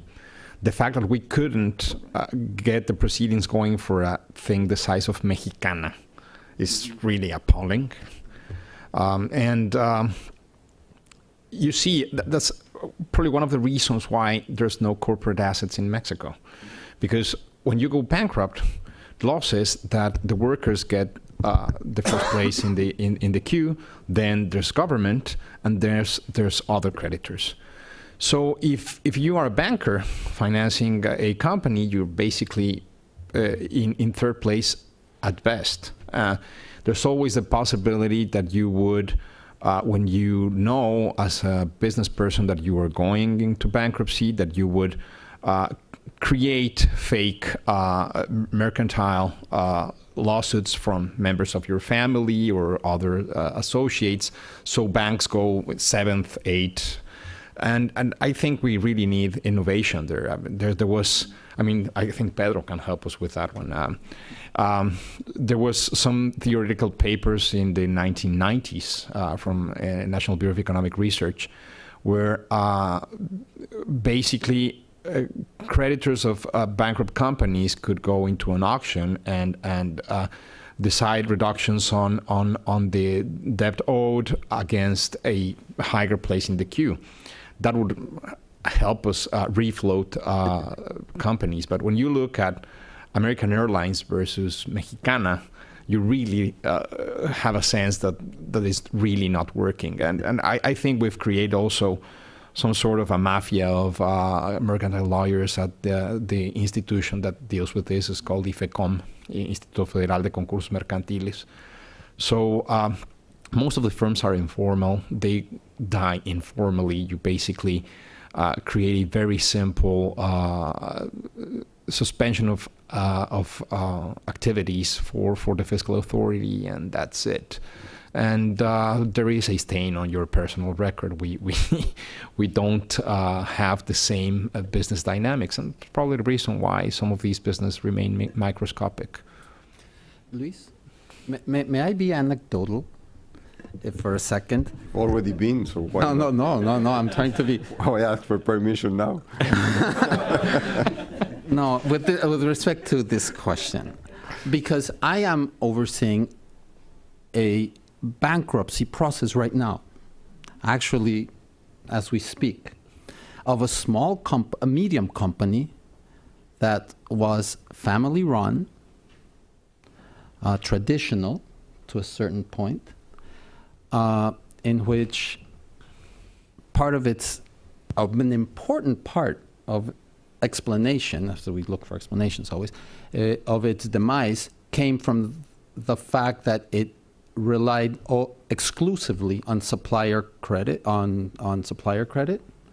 and then its working capital structure, the most expensive type, and on a value system by the owners that led it to make unfulfillable commitments. My greatest fear today, as we are literally living through the new bankruptcy framework, my greatest fear, and I come back to my barman analogy, is that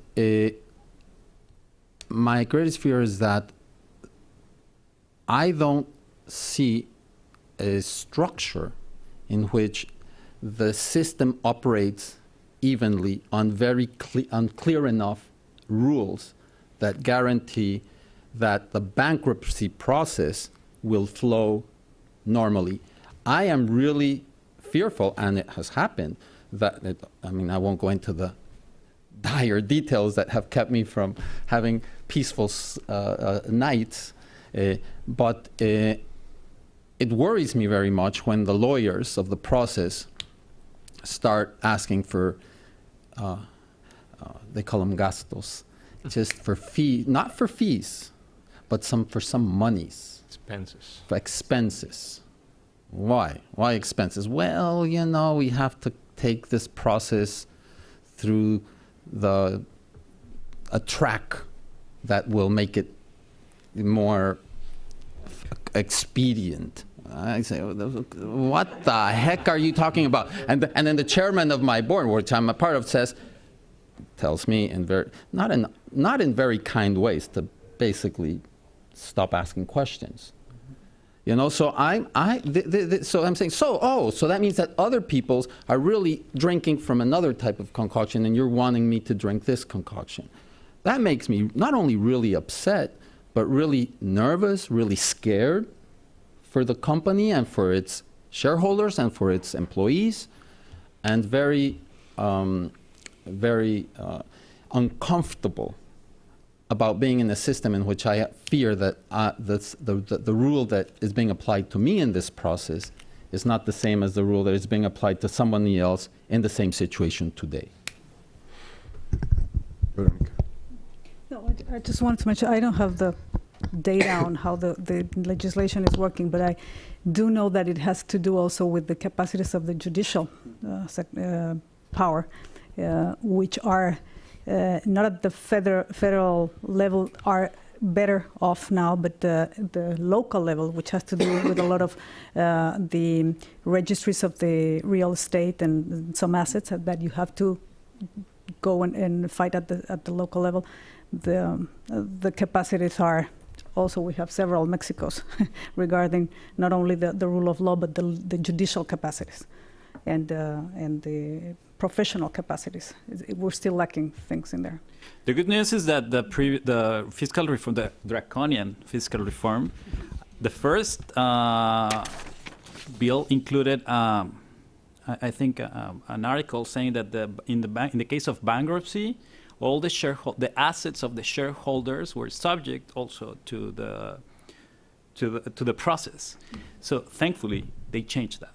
But that's why the private sector is so scared, and so they're just waiting to make our investment decisions. Please. Hi, I'm Marco Fernandez from the School of Government at Tecnológico Monterrey and Mexico Evalúa. I have just two brief questions.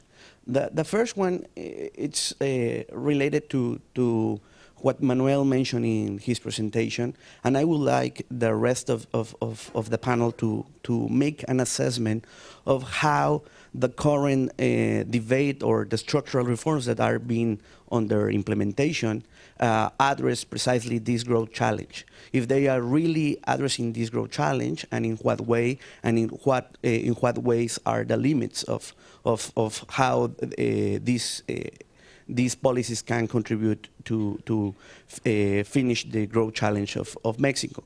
And in a similar way, I mean, if it happened to be the opportunity that you were, suppose that there was a President's Economic Council and you were part of that Economic Council, I mean, now that there is this over-diagnostic of why Mexico not growing, and you were asked by the President, okay, I mean, given what is being discussed in Congress and it has been approved, what would you make different in order to Mexico for growth, particularly taking into consideration seriously the political economy challenges to implement the policies that you would prescribe? Thanks. Who wants to start? Please. Thank you. I think that's an excellent question. Thank you very much. I will let the people who are probably closer to the reforms right now to say exactly how they are going in terms of but I will answer from my perspective of whether they are addressing the main questions. I think the reform agenda is very broad. I think almost all of the topics that we raised can be bucketed under some of those things. And in the Mexican government, they are very aware of these challenges. So in many ways, I think the coverage is there. I think the implementation or the translation then into the secondary laws is happening at very different levels in the different pieces, to be very transparent.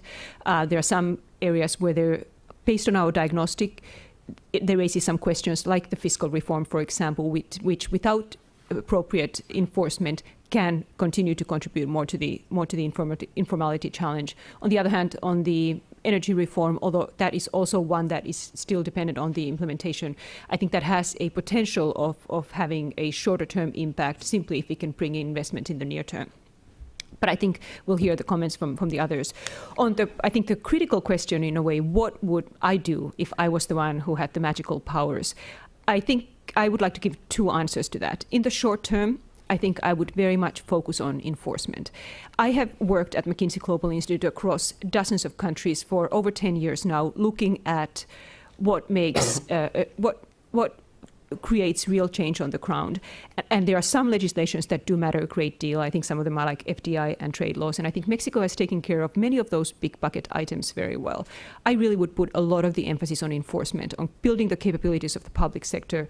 And I think it is not something you can do in a month or two or even a year. It is a long-term process. But however, given what we have seen and given the long, slow growth, and again, quoting Gordon Hanson, Mexico has tried so hard and achieved so little. I think that's one of the areas. I would start it right away, and I would start with pilots that are successful and show that we can actually change something.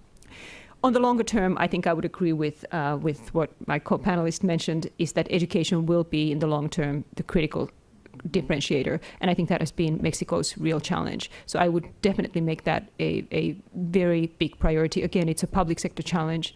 And between those two things, they are not sexy. They are not something that you can sign and tie a ribbon. It is a long-term capability building. But that, for me, would be the biggest priority and would, in the next 20 years, I think, make a big difference for how things work in Mexico.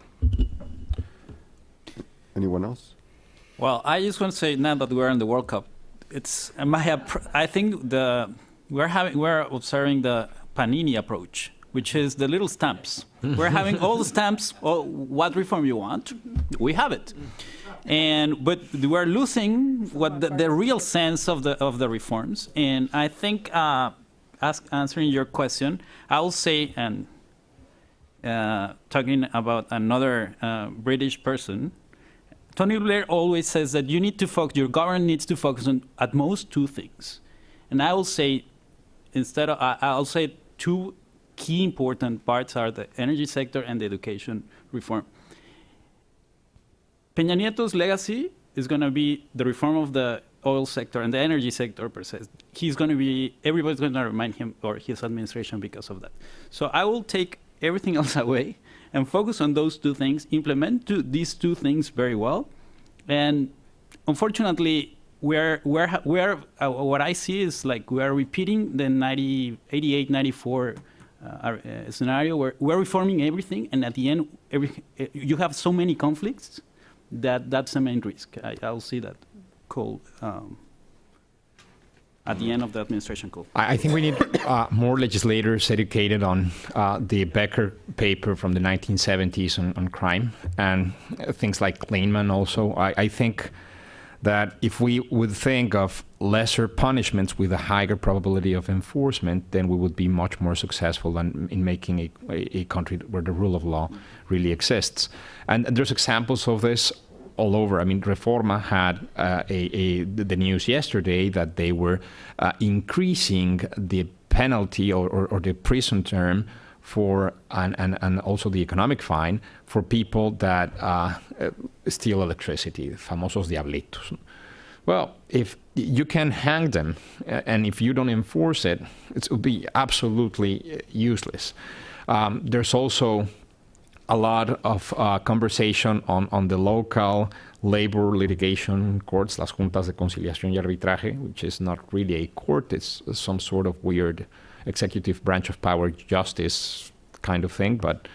And they are making very harsh punishments on bad practices. But again, if this is not properly enforced, if the probability is zero, then it doesn't matter.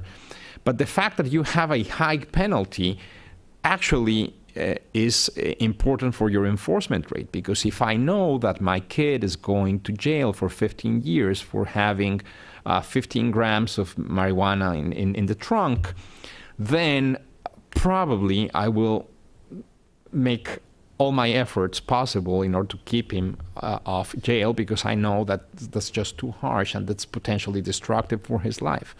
But if they would tell me that he's going to be spending the next 72 hours in jail and then he's going to have some sort of community service, then I would probably say, yeah, let's do that. So you really need to have a social effort towards the law, not against the law. And I think we really need to educate our legislators and law and regulation making bodies on that. Thank you, Manuel. Vero. Yes, I agree with Oliver that we have this broad agenda, and Jana mentioned, and like the Panini album, and as my kids would say, some stamps are harder to get. So I think the focus of this administration is put well on energy and education, and what we see is that everything else can be accommodated. And the real focus is to build the consensus and to trade politically with whomever you have to. That's part of the explanation of the draconian fiscal reform with whom it was negotiated, and that's part of it. What I think we risk is that this very, very ambitious agenda would not be implemented because of two things. One, because of the possibility of being not well crafted because of the opposition, and then you have to dilute what comes, or in some cases dilute, in some other cases sort of amend, like in telecommunications with the faculties and the powers given to the regulators, and by the constitutional reform, and then sort of wanting to reverse the excess of powers in the secondary legislation, as we call it. So one would be that risk, and the other risk would be not having the strength in the institutions in order to enforce it, and that's where the credibility that Pedro was talking about, I think it's a key issue, the credibility that we can have in the institutions, not even the government, because we're talking in the long term, not even in Peña Nieto or the PRI, but in the institutions, and that's where I think it's this Hanson talk about the idiosyncrasy of the growth record. There was something idiosyncratic about it because we don't believe in the institutionality of the application of the rules, and that's part of our system and our belief in these values. Let me just share that yesterday the INE produced and presented a report on a survey on the qualities of the democratic values for the Mexicans, and I found just two data that impressed me. 26% of the people think that democracy means rules applying to everybody. But 50% think democracy means a general participation, but benefits for few. So when you have this structural flaw and this idiosyncratic flaw, it's very hard to implement. And as Luis was saying, and I do believe that what NAFTA changed 20 years ago was this set of mind and this idea that we couldn't sort of play in the global field because rules didn't apply. And so that change of mind, that having a set of rules that would put us in the global level, not only helped in the economic way, but it also helped in the political way. It's not a coincidence that after NAFTA, which was approved in 1994, when the PRI lost the legislative majority was 1997, and when PRI lost the presidency was 2000. So this change of set of mind and having a global set of rules and very clear responsibilities assigned, and the certainty and the credibility of things being enforced as they were on paper, at least, that put us in another level, not only economically, but politically and democratically. Pedro. I would say to the president, and this may be one of the reasons, one of the many reasons why he would never invite me. I would say, Mr. President,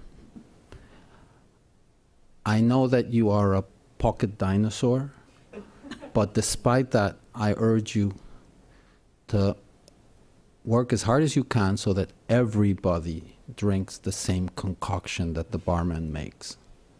And don't allow anybody to come into the bar with their own drink, and let them, with impunity, have fun at our party.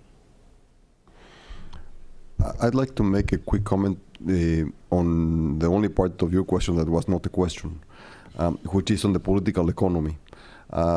The evidence so far is that this administration has been able to get away with anything it wanted.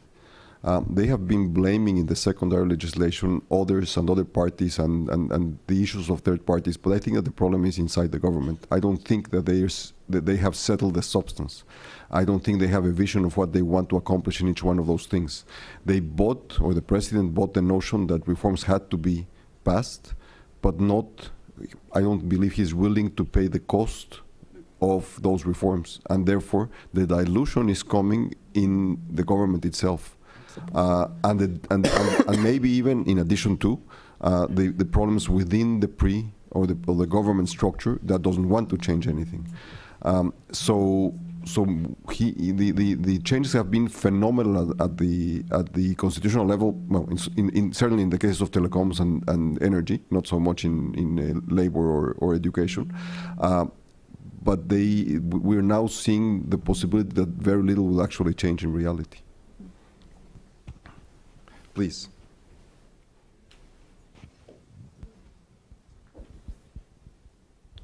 Hi, I'm Murad Dagli from the Inter-American Dialogue. I have a quick question. None of you mentioned security, and I'm pretty surprised about that.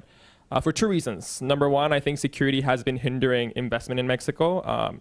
It costs companies, and also particularly in the border regions, it's difficult to trade with the United States where areas are real and safe. And number two, in an area of social capital, I think it's been proven by some studies, and there's more informal reports because doing research on the field is dangerous, that drug cartels have a huge, they attract young people who are not employed, who are, looking for something else to do, who are attracted to the, idea of making a lot of money in a short period of time. And I just wanted to know, what are your perceptions on this? I mean, is security affecting the growth of Mexico? Is it a challenge that, for example, the McKinsey Institute looked at? Is it something that businessmen abroad are considering? And what is the government doing in order to, deal with security, because they haven't given us a lot of information on it, particularly to reform and to rebuild the social fabric that has been eroded so significantly over the past 6 or 7 years? Thanks. Let me ask you to raise your questions, because time will, to address them properly, all of them. Please.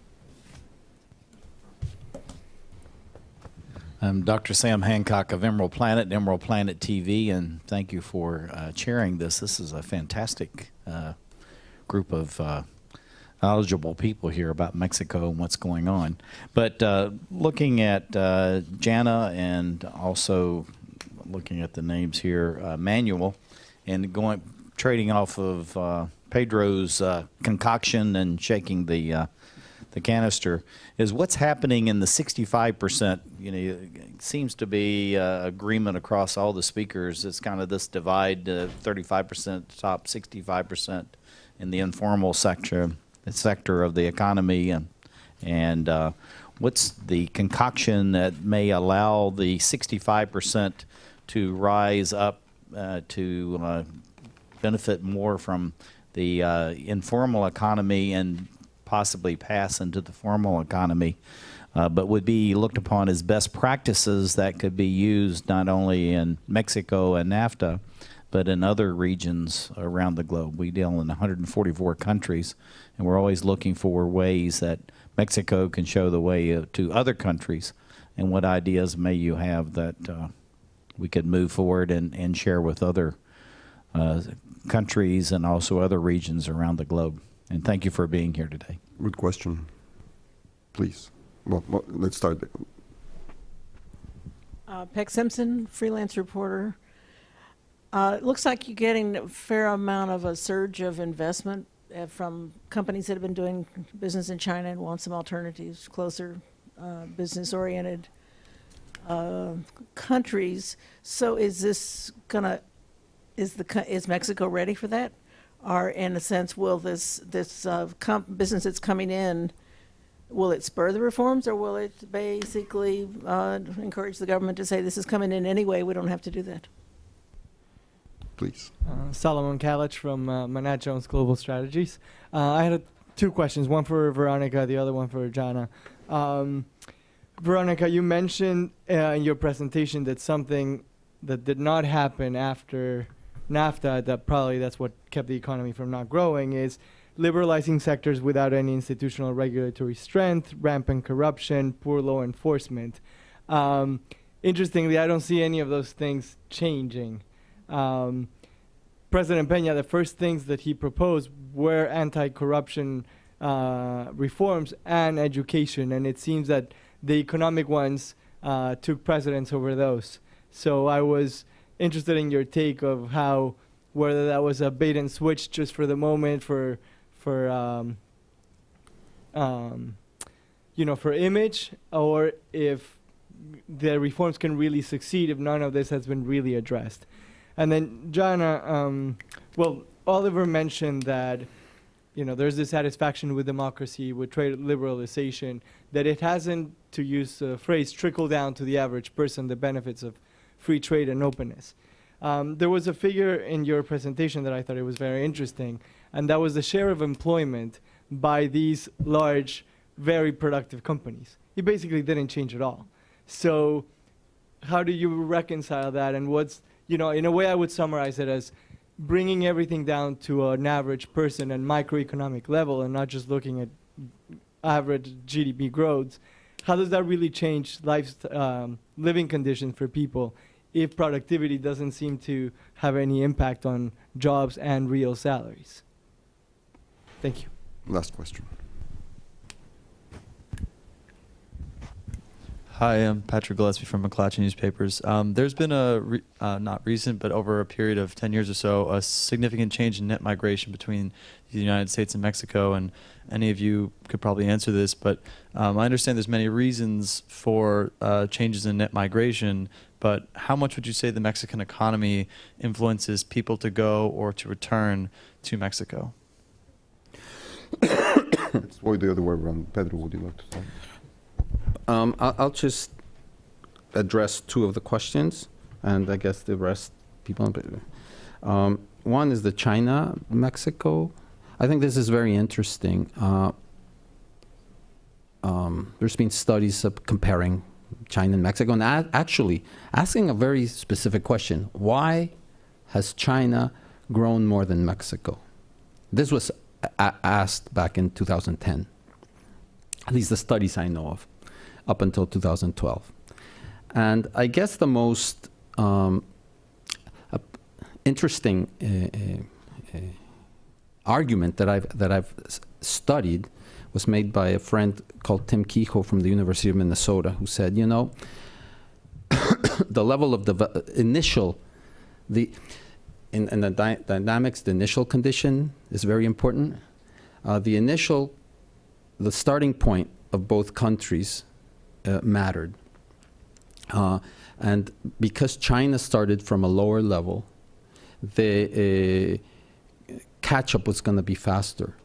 But he predicted that once that catch-up happened, that Mexico was going to be in a structurally stronger position than China for reasons related to time to market and quality and knowledge of the whatever. So I personally think that the comparative study between China and Mexico is very relevant, and from the policy side, it seems to me that the Mexican competitiveness vis-a-vis China is fundamentally in a stronger position looking forward. And the other question has to deal with labor mobility. My only comment is that having been part of NAFTA, I guess it makes me feel a little old. Back then, I was like just like these guys, really, like all of them, really like a young Turk, no? But secondly, you would think that it would feel, oh gosh, Luis Rubio saying such nice things, and Jana said such nice things about NAFTA. I should feel like really happy, no? Truth is, I think NAFTA was, and even when we were negotiating, I was always worried that it was an incomplete agreement and that it had the danger of freezing us into a state of catatonia after the negotiation for many, many years. In respect to labor mobility is one of those. Labor mobility was explicitly left out of the agreement. It was just a free trade agreement. I wish it would have been something different. I mean, I argued, and I got I remember just the bulldozer coming over me and saying, what the heck do you know? And I was like a two-dimensional bureaucrat for a long time until I popped back up into my 3 dimensions when I suggested, addressing the integration as a customs union from the start rather than a free trade area. Differences are structurally, the difference is fundamental. One of them is that it would have allowed us to integrate an agenda of labor mobility. And I think factor mobility, because it's, you increase total factor productivity by allowing an efficient allocation of the factors of production, right? And not only one factor of production, not only capital, but labor as well. And the huge gains of in trade generated by the European integration was not done by the free trade agreement it was not achieved with the free trade agreement on steel between France and Germany, or even with Spain's incorporation to the European Economic Community in 1985, but it was really with Maastricht when the decision to integrate the community into a free flow of factors of production became a reality. That is still an agenda, but that is, stuck right now with the problems of what I call at the end, I think it was the limits of a modern republic, and the political discussions that ensue from that here in the U.S. to begin with. The other points I defer to my very erudite colleagues. Manuel. I would address, thank you for your very good question. I think that let's think of my auntie producing bread out of her oven and how her productivity compares with Bimbo. The McKinsey study says that's 1/50th of the Bimbo productivity, although Dr. Levy from the Inter-American Development Bank found that in some cases these differences between company productivities can be as 1,000. So my auntie baking out of a small oven with wood has 1,000 the productivity of a large integrated company. What I think is that probably my auntie doesn't really know how to do anything else, so probably we lost her in terms of productivity. We need to wait for the next generation. B, she could be doing something else, and she could be doing it with a different business method, and that's my Peter Pan hypothesis, that she really doesn't want to grow because growing is painful and hard.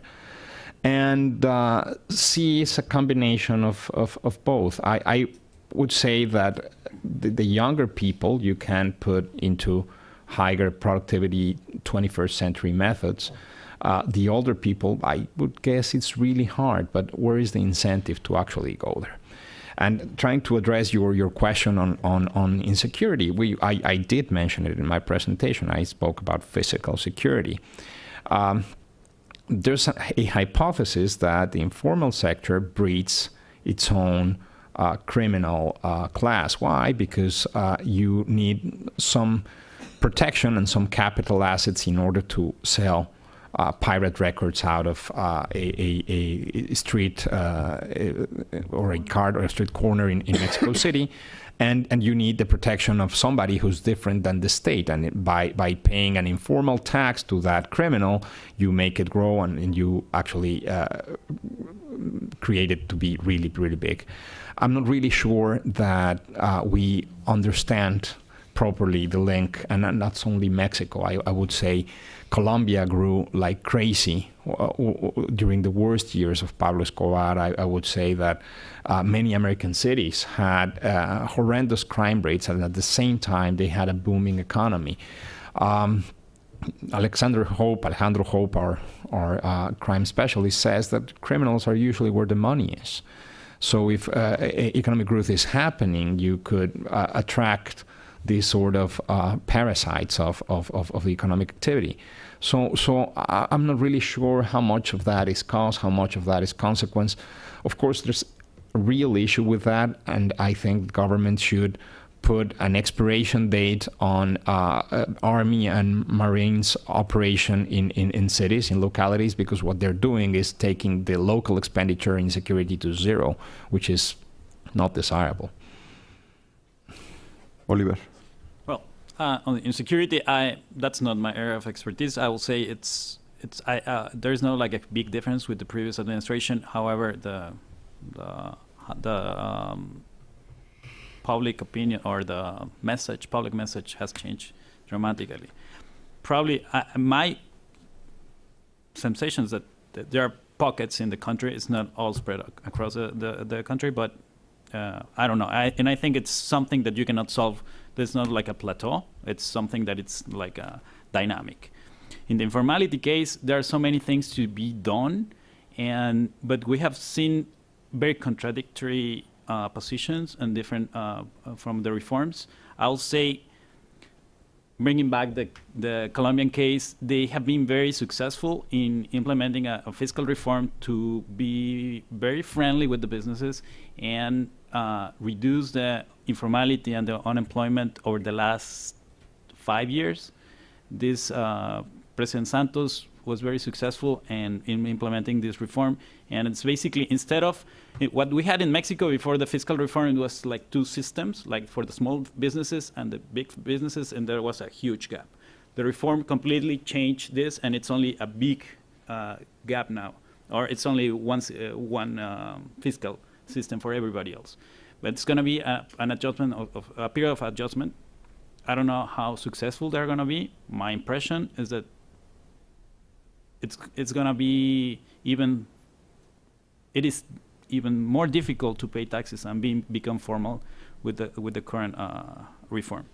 About China, I will say, well, as long as the wages keep increasing in China, it's going to be more attractive to produce in Mexico. But the big question is how to be more productive and how to bring more value to the things that are being produced by these companies. So it's the big question is not only bringing all these sweatshops, it's how we create more value, not only in Mexico, but the North America region as a whole. And that's something that it's not in the discussion. About the corruption, I think it's the absence of opposition. This Pacto por Mexico has completely shut down the opposition. It's healthy for a political system to have an opposition and ask for checks and balances. We haven't seen that, and I think it's the opposition parties are facing a lot of challenges, but they don't know what to ask to the government in terms of corruption, anti-corruption, and anti-corruption laws. And this is pretty much. Thank you.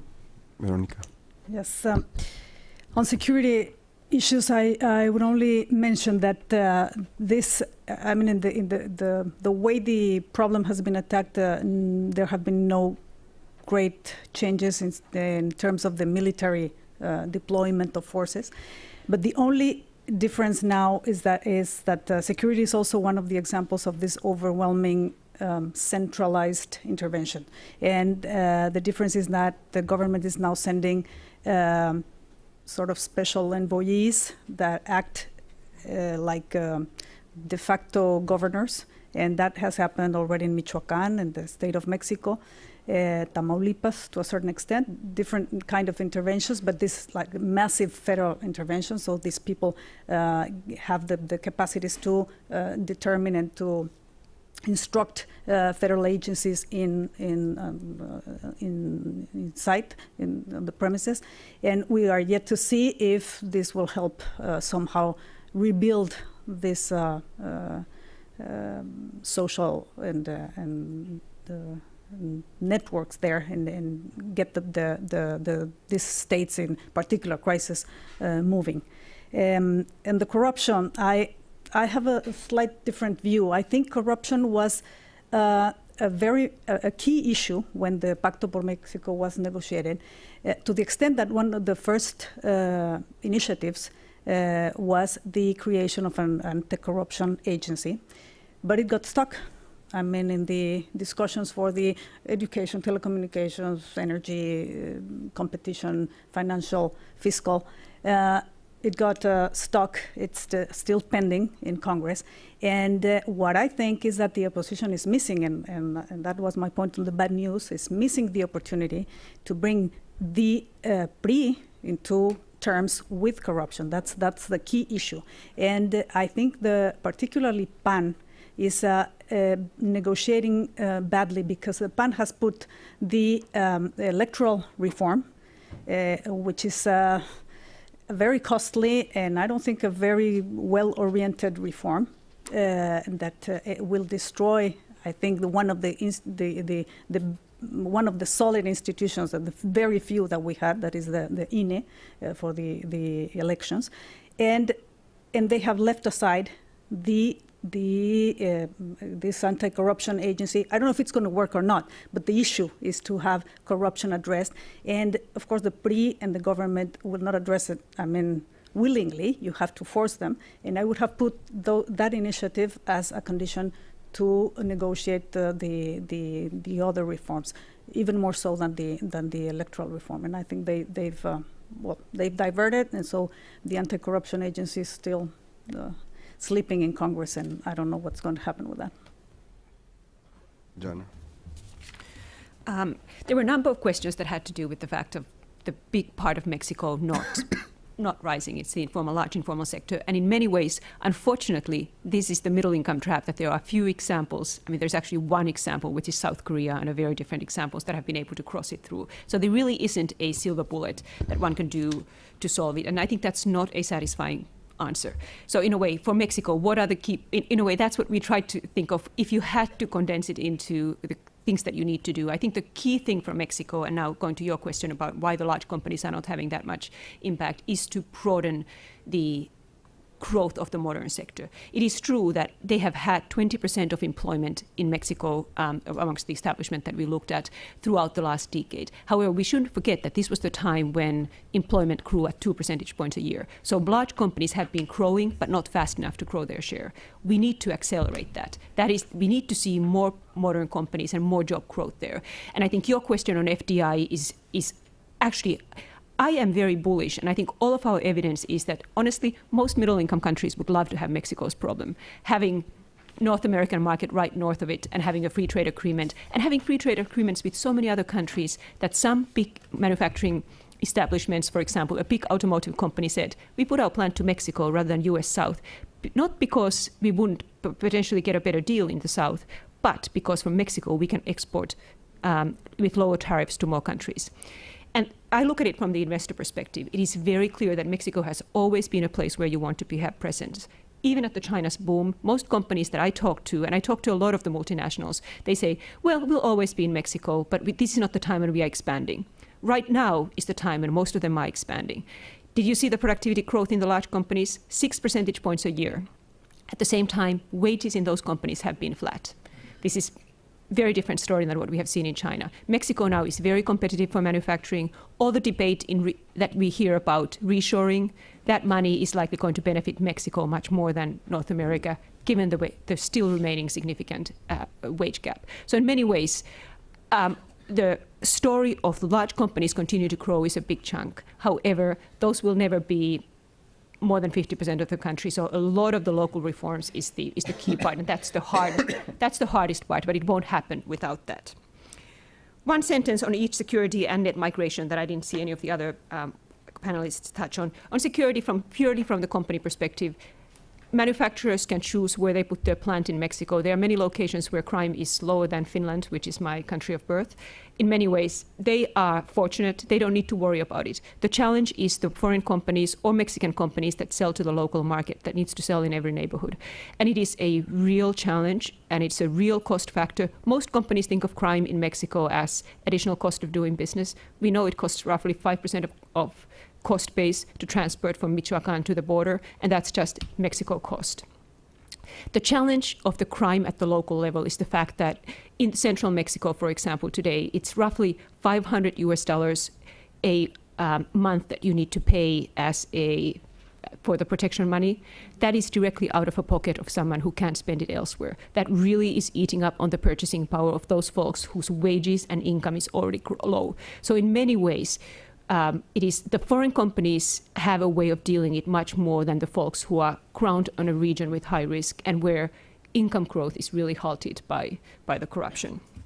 Net migration, very quickly, Mexico clearly matters. We hear a lot about the US cycle, the fact that we saw agricultural and particularly construction industry decline the demand. In the case of Mexico, when there are more jobs in Mexico, there will be fewer migrants. However, one thing we don't hear as much about is the demographic transition. There's not going to be as many young people looking for jobs. And that is going to be a very strong change in the net migration. I think it's going to happen first in the rural migration. There aren't rural, uneducated young men looking for jobs, and that's already a concern for California farmers. I think that will happen in all other sectors. I think the migration dynamic is going to be a lot more of what we have seen recently, which is Spanish and Portuguese, as well as American educated folks going down to Mexico because of the opportunities for professionals. Thank you. The wording that the members of the panel used changes, but I think that there's one overriding issue here, which is a sense of trust, of confidence, of credibility. The biggest contrast with China that Pedro raised in his last comments, I think, is that the Chinese government has been extremely consistent, has been very credible to its population, whereas the Mexican government over the past 20 or 30 years, the same span of time that the Chinese have been growing so fast, has not been. And the reasons why Mexicans face that has to do with decades of crisis, with the sense that benefits accrue to some, that there's a sense of privilege and the like. But it is the smaller companies, it is the potential entrepreneurs, it is those people who have to have an opportunity, and it is those people who certainly have no chance in today's political, economic, legal structure.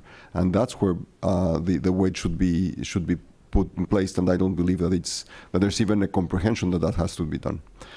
Thank you all for your participation. Thank you, Veronica. Thank you, Oliver. Thank you, Manuel. Thank you, Pedro, and thank you, Jana. I hope you found this as interesting as I did.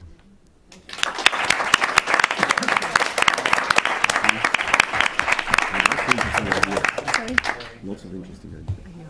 By the way, I realized I don't think Gordon realized